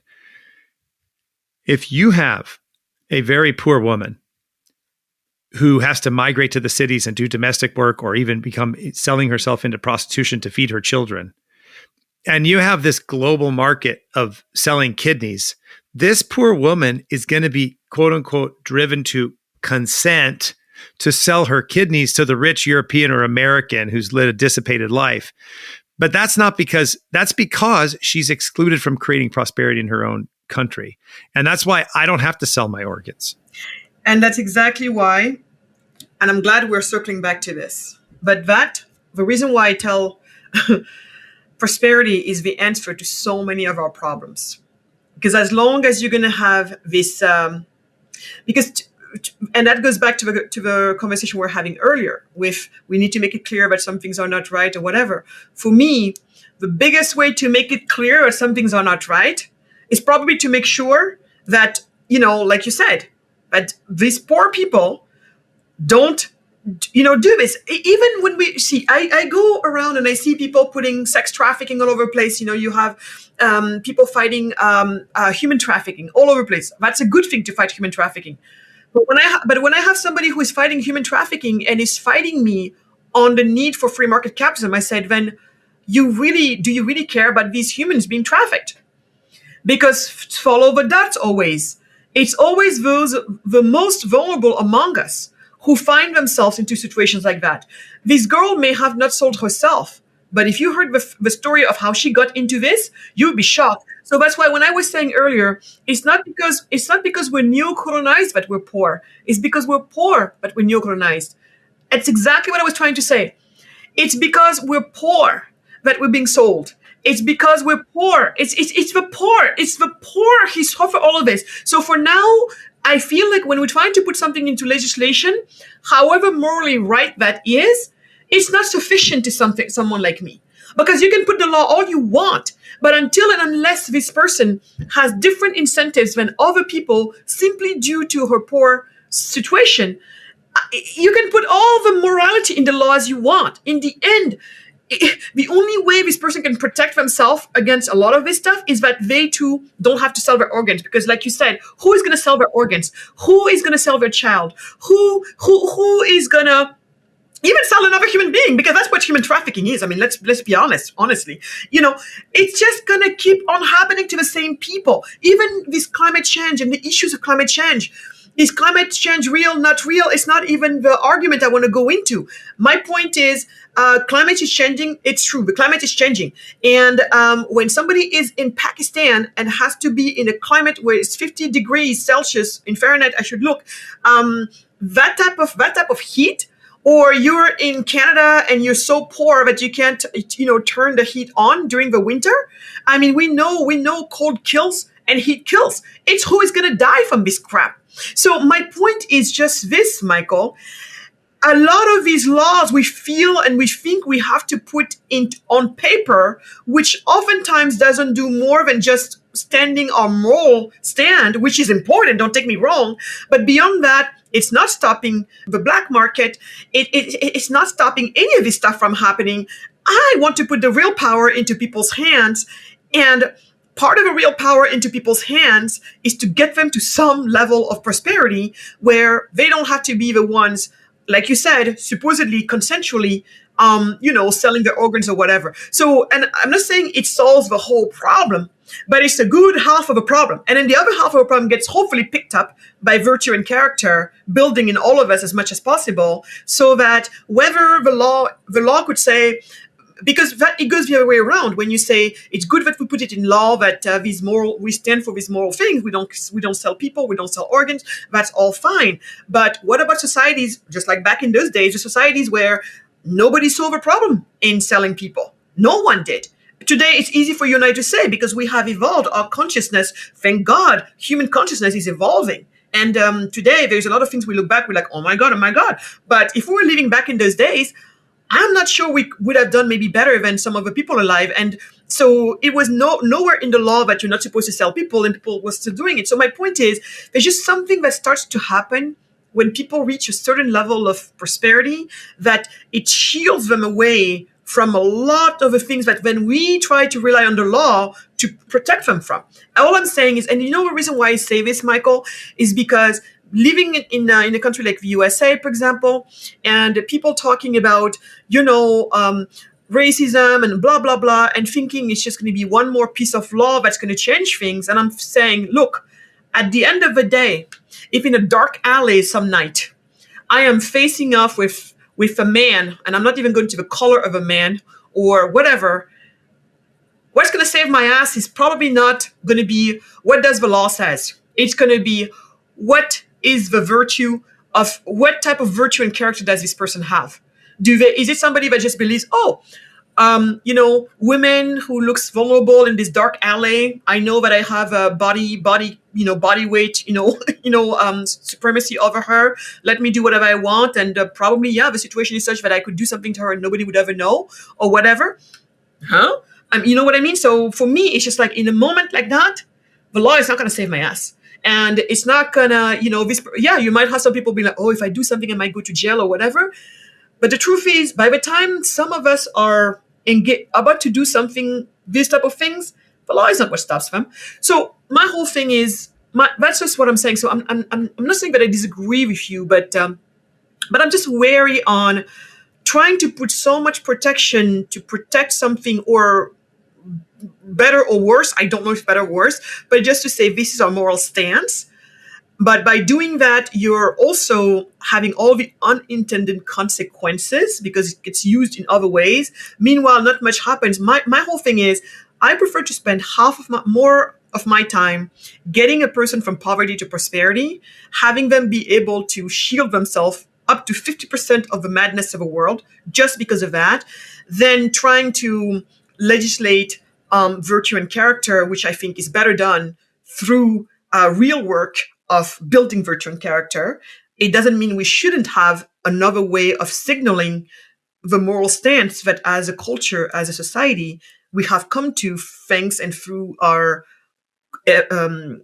conscious evolution. Not sure if it's making sense at all, but I, from where I'm standing, I'm just like the best way I have to protect a child who could be trafficked in these poor nations is to make sure that mom and dad are no longer these poor people that live in these poor areas, and that exposes the child to being stolen, in these neighborhoods where they steal kids. In Senegal, we have this big problem, by the way, right now, and they're not going and stealing kids in rich neighborhoods. They're going and killing kids and stealing kids in poor neighborhoods, and that's when the child. So you get stolen, or your parents sell you. So right now, if you ask me, Magatte, how can you best help this child for not going into sex trafficking, into trafficking? Is it working that the law says you should not buy kids? Or is it get the mom and dad to the point where they're prosperous enough that they can shield their own kids? My choice is made. It doesn't mean that I don't agree with either side. Right, right. Well, that's it. No, that's good. And I think it's a super important point because, I mean, I think we generally agree. We have a little bit of disagreement on some things, but I think what we do agree on is that two things for sure is virtue and character is not going to be simply developed because the law says so. It needs to be the family, the culture, et cetera. And I completely agree with you. This is in a sense this point of poverty becomes a really huge obstacle for people and makes them vulnerable to some of the worst things going on in society. So I think we're very close on these things. So I think it's a good discussion. I know I've taken so much of your time, but I do want to talk to you about two more things. I'd love to get your insight. But Michael, sorry, and that's another conversation for another day. But I do believe, as you, that it is good for us as a society to put our stake in the ground in terms of where do we morally stand. I do agree with that. So you feel that doing it as a law is the way. All I'm saying is I would be on board as long as I don't feel that people think we did that and it's done. We're done. Yeah, correct. I agree with you. We have to put our values. Yeah, and I think there's something I do want to move on because I've taken so much of your time, but I do think there's something behind our discussion, right? And maybe it actually is going to be a good segue, but I think there's something behind our discussion, and that is there's a certain kind of sentimentality, like let's create a law to protect these people, right? Well, why don't instead of you first creating a law to protect the people, why don't we actually create the conditions where they don't need that law to protect them? Maybe part of our debate, which would take more time to unfold, and I think we should discuss it. But I think part of our debate is like, I'm talking a little bit about one thing and you're talking about it from another point, right? And I think if I'm understanding you correctly, and I share this deep concern, like, and I'll try to be as provocative in response to your point. Like, don't just make a law against human trafficking. While you also support all these regulations that make it really difficult for people to get jobs and prosperity. Because, and I think if I'm hearing you correctly, your frustration at the legal aspect is kind of related to what I just said. Is that correct? Am I understanding you?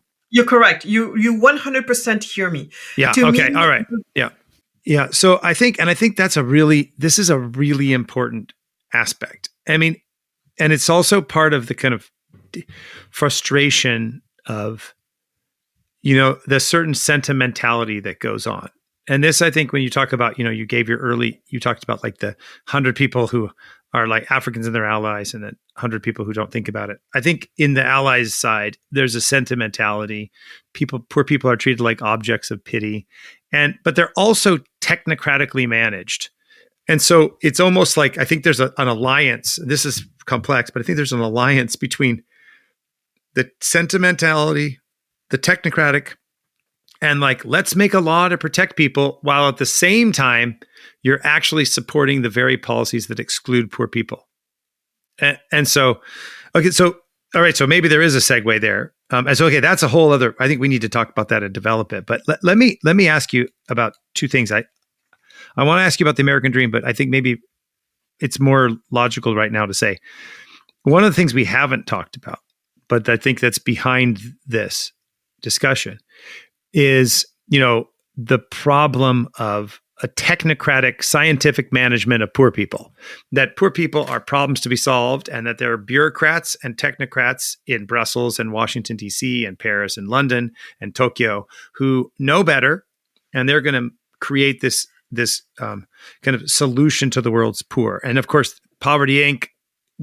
was a critique of this global humanitarianism. But you've talked about technocracy also, and even connecting it to excluding poor people, to the problems of faith, the problems of there's a technocratic, you make a technocratic critique in your work of this very mechanistic view of poor people that excludes them. What role would you say, beyond the failure of, say, Senegalese or other West African and African nations to create institutions of justice, what role do you think, or what guilt, if you want to say it that way, do you think this kind of technocratic dominant World Bank, IMF, World Economic Forum, UN kind of model has? I'd like to hear your critique of that. My critique of it is basically, these are the people shooting you and showing up with their band-aids, and you should be thanking them because they're putting a band-aid on. So, but the problem is right now, people are not seeing that they're shooting you. And they're shooting you every day. Today, they shoot you in the heart. Tomorrow, in the chest, this other side of the chest. They're shooting you every single day. But somehow the rest of the world, including you, is not seeing it. And it's because you're not seeing it because of all the lies I told you about. The lies are covering up the deeds, these bad deeds that these people are doing. And so if you ask me what is going on, they're shooting us. We're not seeing that they're shooting us because most of the world doesn't understand. Like, again, remember there's two groups that I told you about? Explain a little bit when you say, like, I follow you in the shooting you, right? Yeah. I mean, I'm your sympathetic, I'm sympathetic to critique of the global humanitarianism. But right. Some of my listeners would be like, wait, well, aren't people trying to help? I don't deny that people are trying to help. But my next answer to that is going to be the road to hell is paved with good intentions, and that's very much. See, the problem is in this field you have people who should know better, and people who know better. It's not that they should know better; they know better, but their livelihoods is tied to this madness. Number one, you have people who are completely clueless, and out of those clueless people who still care, they're just going for whatever, but based on those diagnoses that I told you about. Remember my usual suspects as to why Africa is poor? Africa is poor because malnutrition. Okay, let's bring them food. Africa is poor because, a lack of education. Okay, let's build more schools. Africa is poor because, Tom Shoes will tell you, no shoes. Let's bring them shoes. So my point is, all of these, the usual suspect, it's all of these lies we've been told. And if I wanted to be nicer, I would just say all of this misdiagnosis that we have that we have about this question, why is Africa still the poorest region in the world?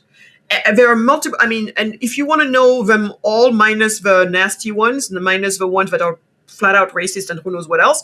Go, Michael, and take a look at the 17 Sustainable Development Goals of the UN. I mean, and there, poverty is one of the goals. When I argue that poverty is the underlying cause of almost all the goals in there, whether it's malnutrition, lack of education problem, even the gender gap that they're talking about, all of that, it can be traced straight back to poverty. Yet you're trying to address poverty in a thing of its own, as if it's the same root cause as malnutrition is, as lack of access to clean water. So we're putting all of these things into different categories, not connecting the proper dots of causalities between them, and that in itself has been so detrimental to us. We have been distracted for too long, and we keep being distracted, and so all the energy and the money is chasing after these diagnoses, which for the most part are wrong, for the most part are just symptoms of a much deeper issue, which is called poverty. And poverty is solved in only one way and one way only. We talked about it. Free the wealth creators to create, and they lift everybody up with them. And these guys are not doing it.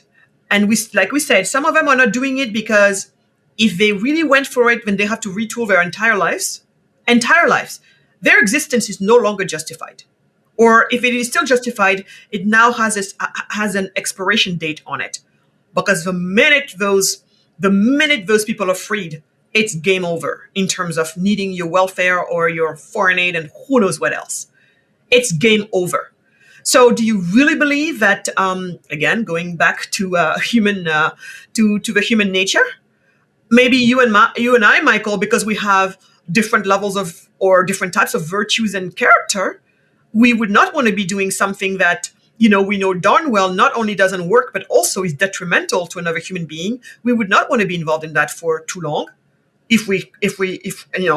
But some people do. Some people know darn well that they're selling you poison, that they're doing poisonous stuff, and they're doing it because, hey, do you want me to lose my home and my wife?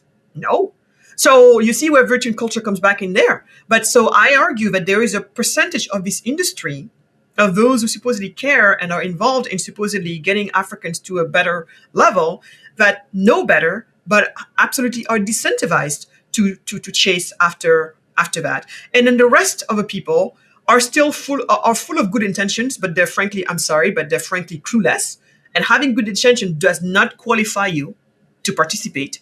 And if anything, you should be very careful before you participate, because you need to understand that, again, unintended consequences is part of a deal.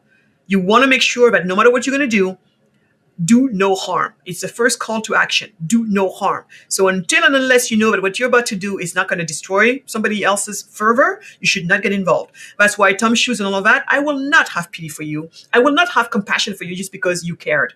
You cared, that's great. But really caring is to try and be aware of the trade-offs and the real cost-benefit analysis of what you're about to engage in and supposedly trying to help this person. You see me on the side of a road. I have just had an accident, and your first reaction might be to come and try to help me lift up my head or whatever. Well, guess what? In doing that, you're causing more problems with my internal, hurts that you don't know about, which might actually kill me the very next second. So calm down. I know you want to help, but please calm down. Proceed with caution. And of course, I'm going to have sympathy for people who, they just didn't think twice. I mean, come on. I mean, she's on the pavement and, coughing blood or whatever. I mean, I'm going to go. I'm going to do whatever I can. And I could never blame somebody like that if it ended badly.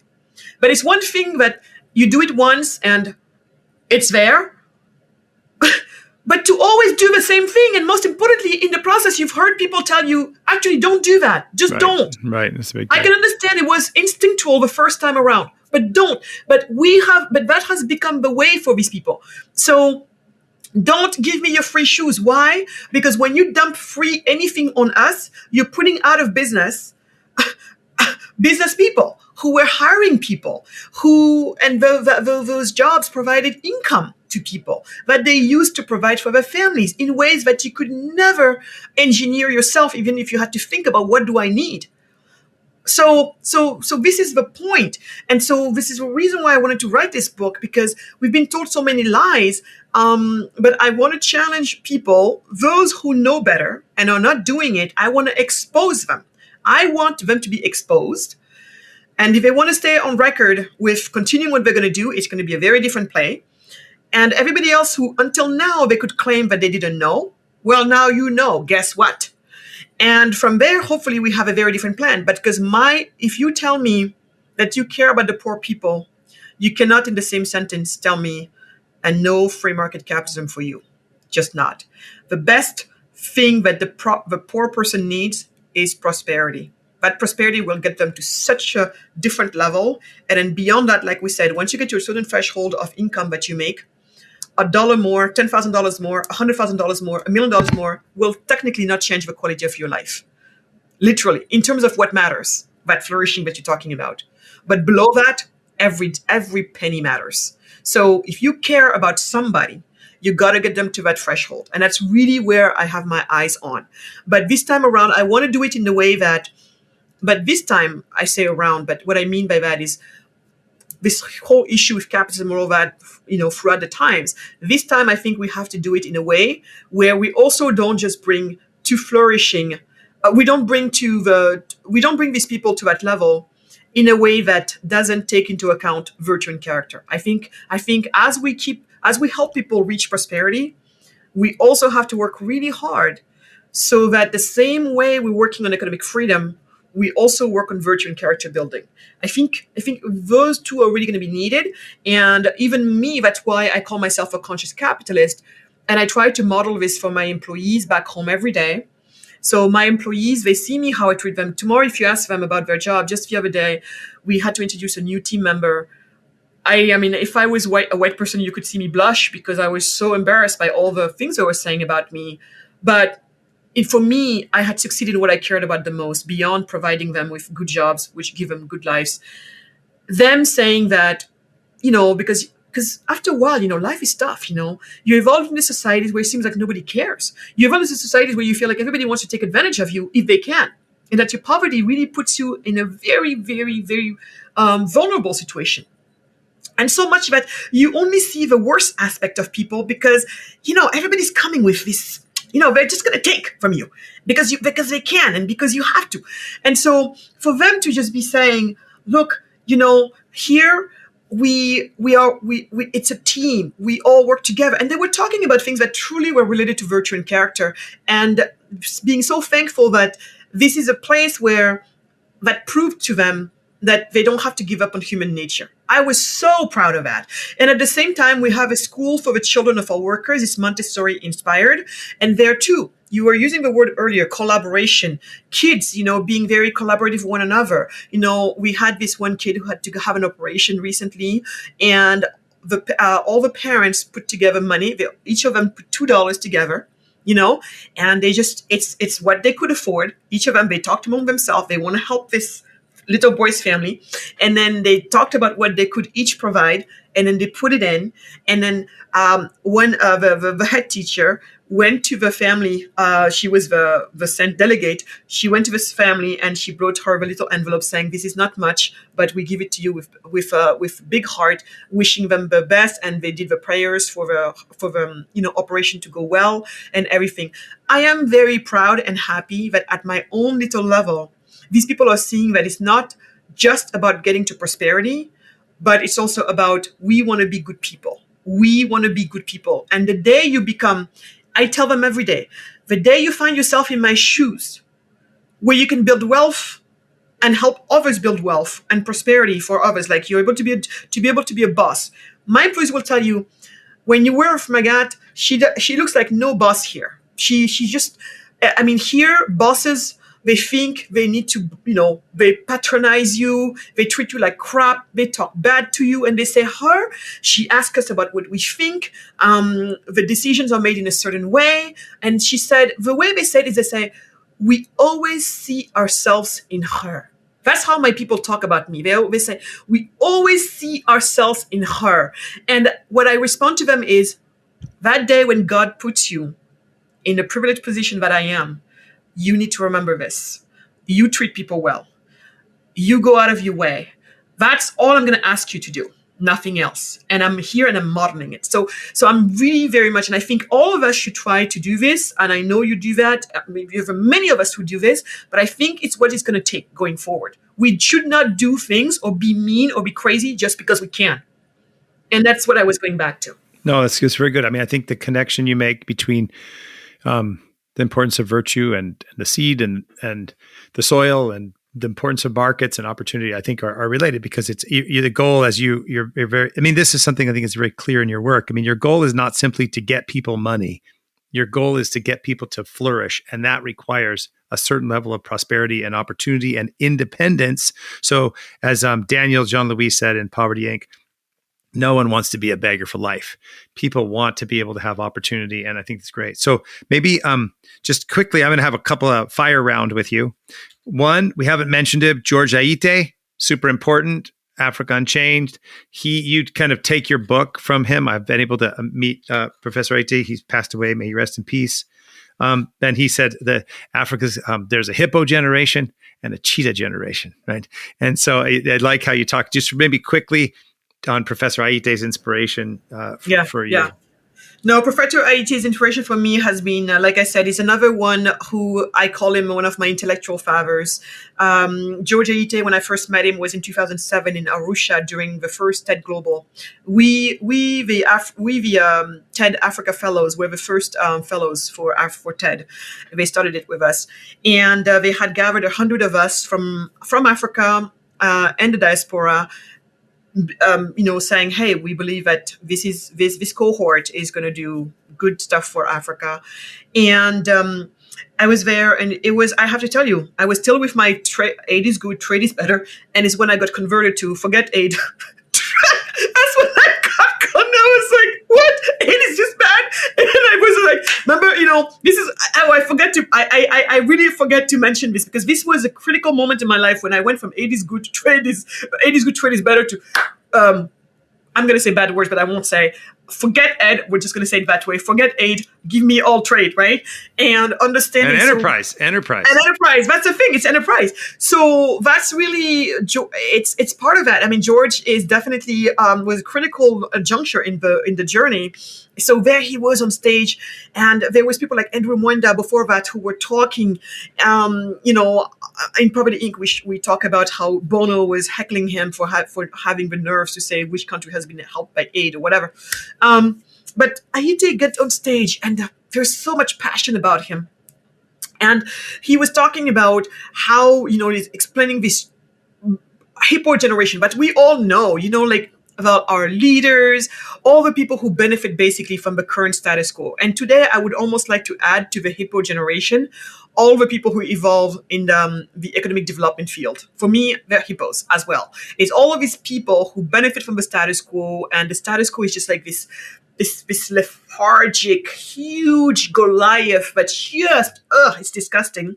We're going nowhere, and they're just feeding off of a system. Compare those to the cheetahs, and he calls us the fast runners of Africa. He says, we are the fast runners of Africa, those of us who wait for no one and wait for nothing. We're going to take matters into our own hands. And he would say, run, cheetahs, run. I tell you, I was in that room. I still have goosebumps when I remember it. George was speaking to me. He was speaking of my frustrations.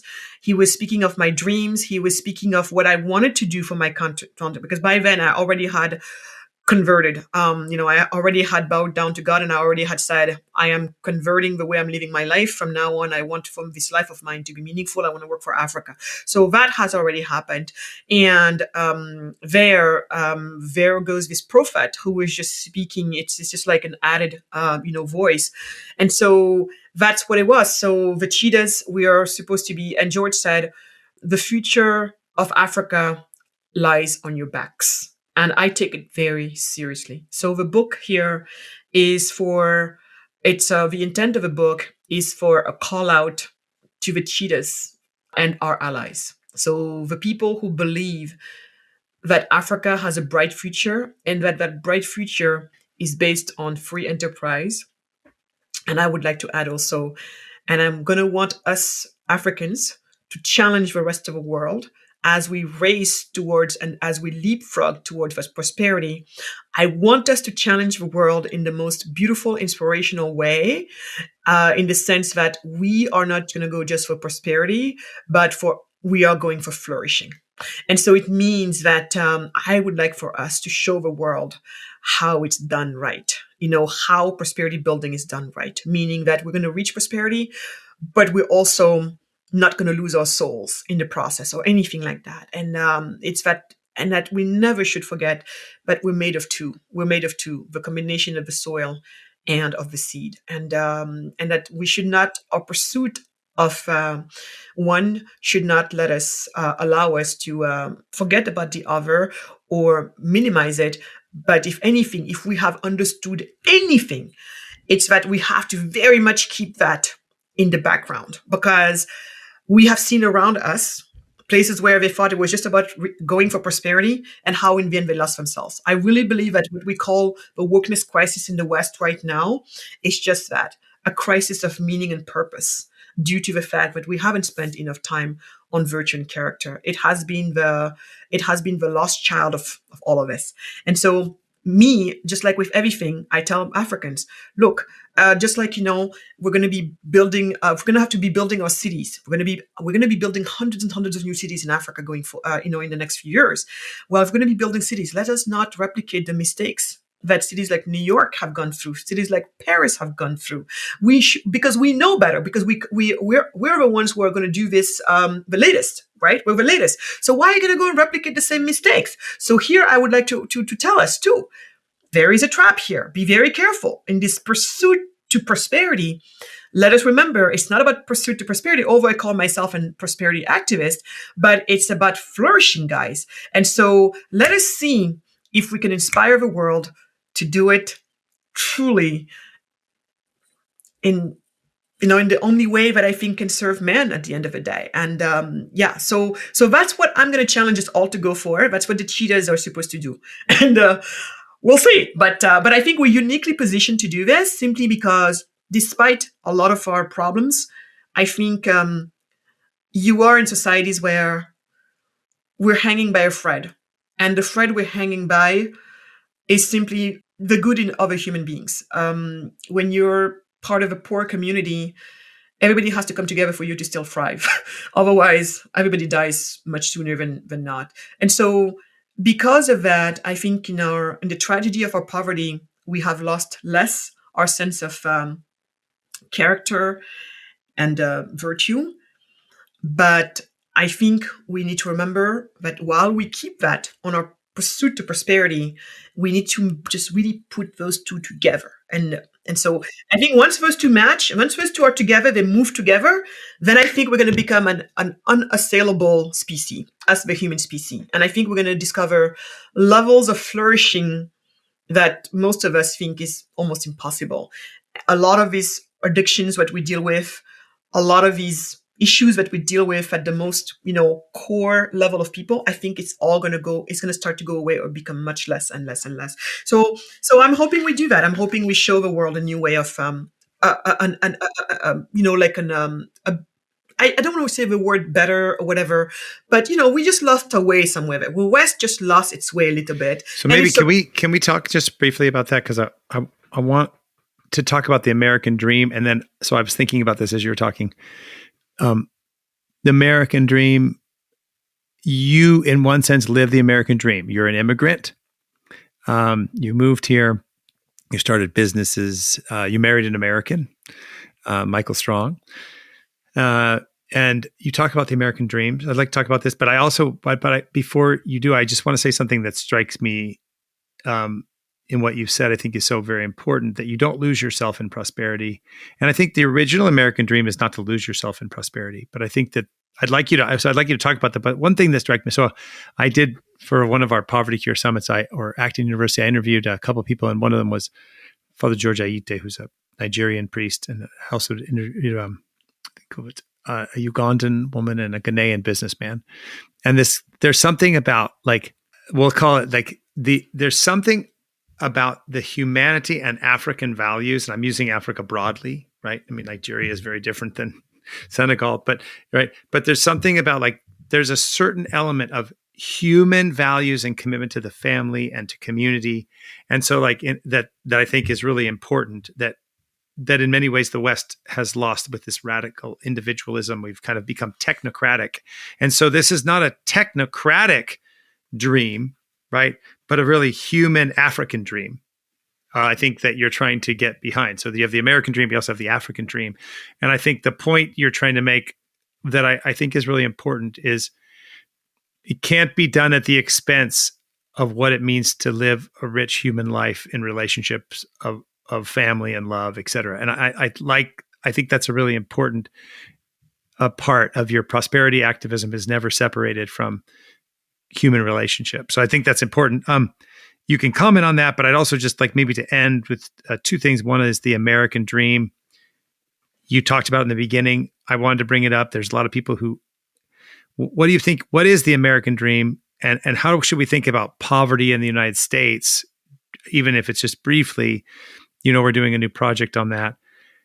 What's your take from this position of an African immigrant to the United States? How should we think about it, Magatte? Yeah. So, the human dream for me is just that. I believe I'm living the American dream, and I will explain why. Despite the fact that I'm somebody with no peace, as I explained, I think the only time I'll have peace in my life is if I feel like I'm truly contributing to changing things. And I have to say, I have been feeling better I've been feeling better. It's been less dark, but I also know there's still work to do. And it's been less dark because I am involved in trying to do something about this, right? And so it's been very, very healing. But the reason why I would say I'm living my American dream is America has given me a chance to escape the default setup. The default setup being poverty and all the ails that it provides. It has gotten me to this threshold level where, I don't have to worry anymore about my physical integrity, about, whether it's because I have a roof over my head, if I fall ill, if it's something that doctors can fix, they will help me, they will do it. Food in my belly. I'm fortunate that God put me in touch with a really good man who takes really good care of me, doesn't beat me or anything like that. But if he was trying to do that, and I'm not saying that, it's only poor women who stay with a bad man, but we also know that when you're poor women, you have less opportunities and means you have less of a choice to leave behind a bad person. So, because of all of that, I would say I'm living my American dream. My American dream is not necessarily, like in this case, I may have succeeded way better than other people, that's fine, but I would still have said the same. I would still have said the same if I was able to end up, with maybe a smaller apartment that I'm renting or owning, but at least, I have no problem paying it, and I don't feel like I'm, like paycheck to paycheck or whatever. I would look back and, see that I have some savings. So, my dark days are, kind of more or less provided for. So I'm talking about that level where you don't have to live in your flesh, the scarcity that poverty causes in you. And there, I also think it's very important, the ability to recognize that that's really what the American dream should be about. I think that too has to go with virtue and character. And maybe it's easier for us immigrants to still be connected to that threshold. And for me, it's really what it is. It's a threshold. When you're coming to a country where, compared to the one you came from, there was violence, of all kinds. There was hunger.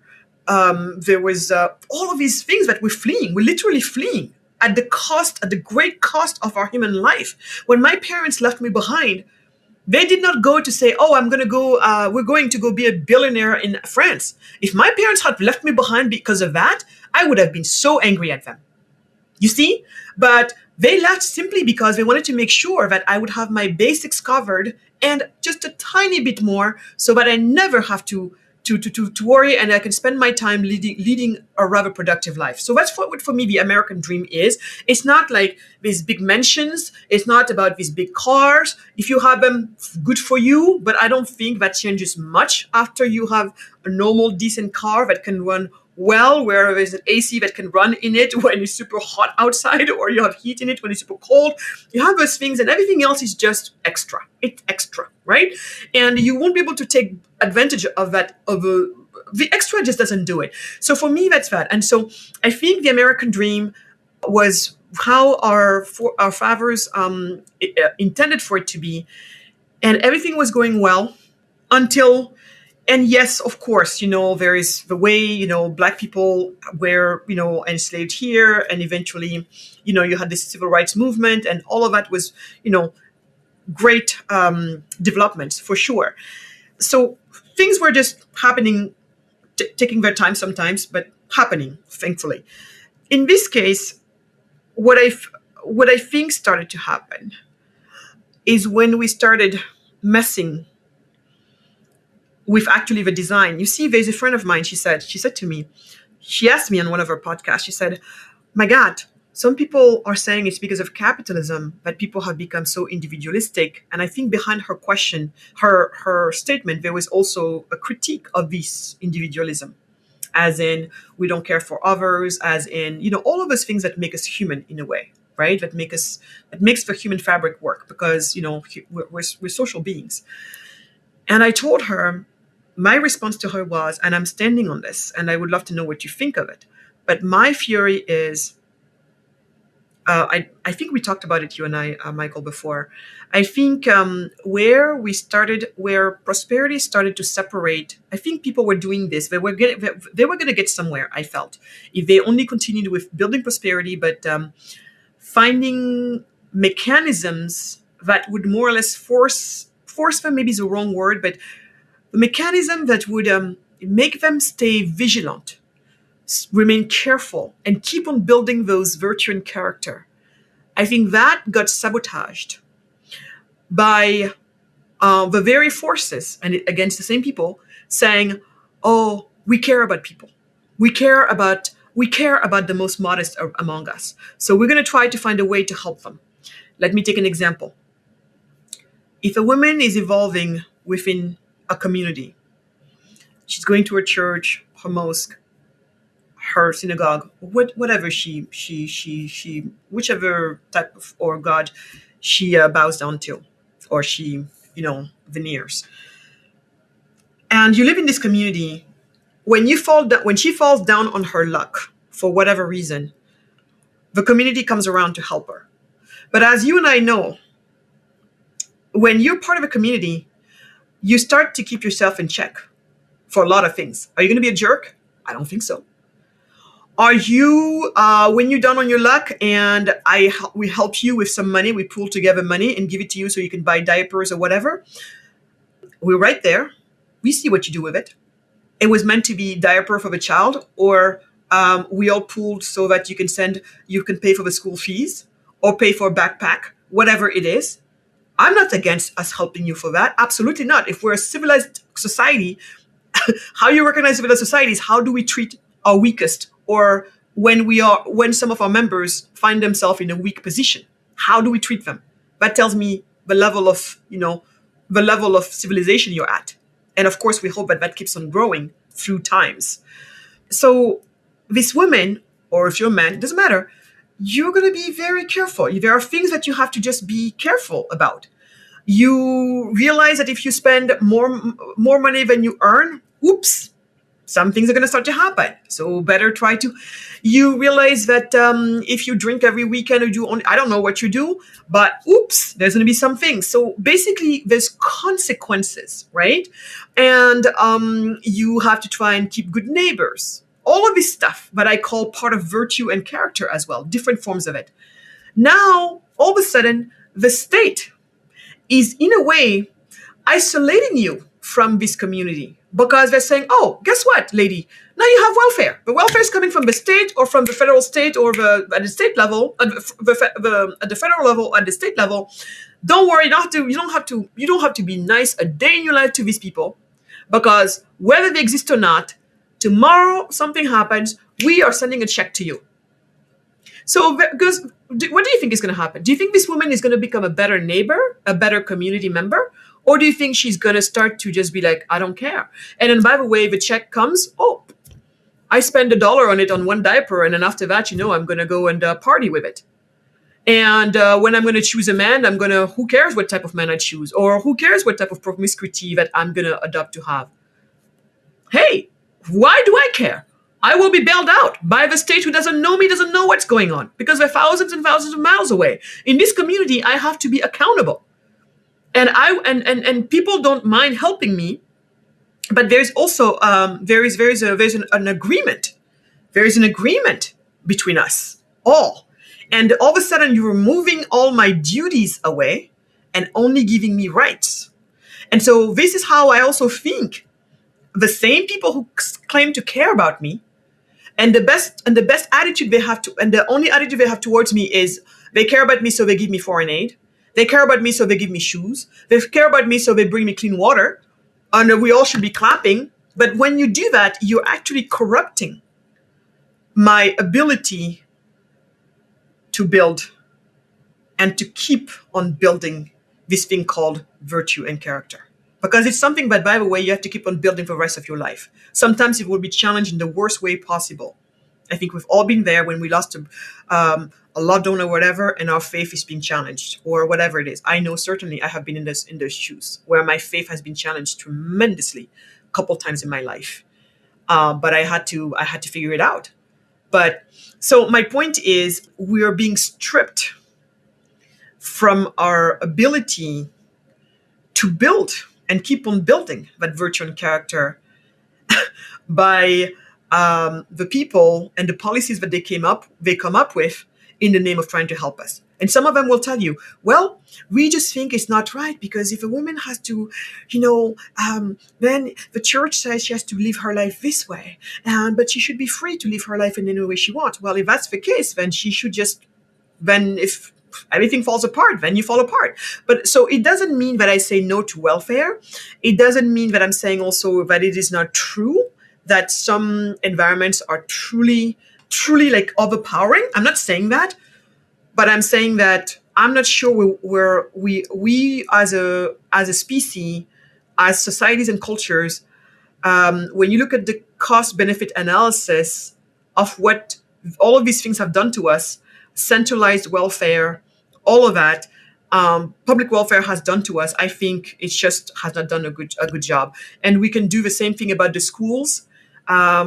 Whether it's people who come up and talk about a certain type of psychology, all of that. So I feel like with our societies, everywhere you look, we are, in the name of trying to protect us, we're giving something in return, but I'm not sure. I don't know at the end of the day, if we knew the real costs and benefits, that we still would choose where we have taken ourselves to. And so it doesn't mean, again, that I don't believe in welfare, but I just believe maybe in it being more, mutual aid societies type of things, right? Where you stay close to that person. That's why I also don't like I like local government. I don't like, the centralized, the faraway governments. And one thing I would leave you with this: did you know that they said that there is a correlation between when and how many seatbelts, between when and how much we enforce this having to wear seatbelts with the level of entrepreneurship and the level of risk-taking tolerance in people. And it would make sense to me. So I think we have to start to really look at all of these cost-benefit analysis. And too often, we are only looking at the so-called benefits, but we forget to look at the cost. And that's what I think has started to happen, again, pushed by the very same people who claim that they want to help the most vulnerable among us. They bring us these solutions of theirs that on the surface looks just fine. But when you start to connect the dots, it's the absolute worst you could have done for those of us who are in the most vulnerable situation. You're basically robbing us from the ability to actually, just do it for ourselves. So me, that's how I'm seeing things. And even in here, that's why it means that we need to have more reflection and more, think more about what does it mean to still help people with a net to fall back on during their bad times. But how do we make sure that people don't turn that into a crutch, like, has been done with aid industry and such. So I just think we have to spend more time on running cost benefit analysis on everything that we do. And so that's what's been happening. If I've been thinking about it, and that's what I've seen. Well, thank you. So, I mean, thanks so much. I mean, I took a long time. I think this is my longest podcast ever. I feel like it. And I have long ones, so this is like the record. So I really appreciate your taking. Was worth it. Oh no, it's great. I really appreciate you taking time. I know you're busy and you have so much. So, a couple of things to conclude to say thank you. I think one is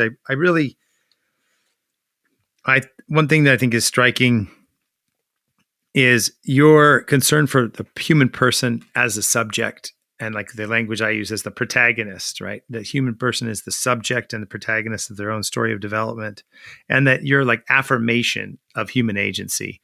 Another thing that strikes me, which I wanted to mention, but I'm glad I didn't forget, is I also think throughout this conversation, the way you've presented immigration and migration, I think has been very, very important. I think sometimes we think like of immigration somehow as like an abstract political issue, instead of human beings, human persons leave all the things they know and love to go somewhere where they don't know anybody, to go get opportunity.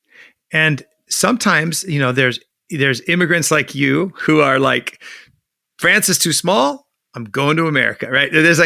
But a lot of time, and that's, I think, that's one kind. But I think there's also the other, like of your parents, of so many millions of people. You talked about people who die, on the way from Senegal to Europe. They're not leaving because they want to go. They're leaving because they need opportunity for themselves and their families. And I think the way you articulated that too is another reflection of how, like, I think this attention that you help us get, this empathetic, like correct attention to the person as a subject, not just an object that we're watching, but a subject to trying to be inside their psyche, inside their experience. So that, I think that's really, inspirational to me and encouraging to, like, you're always taking persons as human beings with dignity and creative capacity. And I think it's really inspiring in every way. And so I'm really grateful for your time. Thanks. The name of the book to listeners is The Heart of a Cheetah. It's an excellent book. And I also want to say, I read it and I was in the acknowledgments. I was so grateful. I didn't know it. I thought, wait, my name's in the acknowledgments. And so I was really grateful. Thank you. Yeah, no, you've been instrumental as well on this intellectual journey, for sure. So well, you're very kind. I'm great. I'm glad to be part of it with you. And thank you very much. A couple things before we end. So Heart of a Cheetah is the book. Prosper Africa. Anything where people can find you? Also the work of your husband, Michael Strong, on education. Anything, if you can, I can put all those links up at themoralimagination.com. But any final words you want to say, Magat? No, any final word is there is a bright future for Africa, and start with a book, and Prosper Africa is just it's.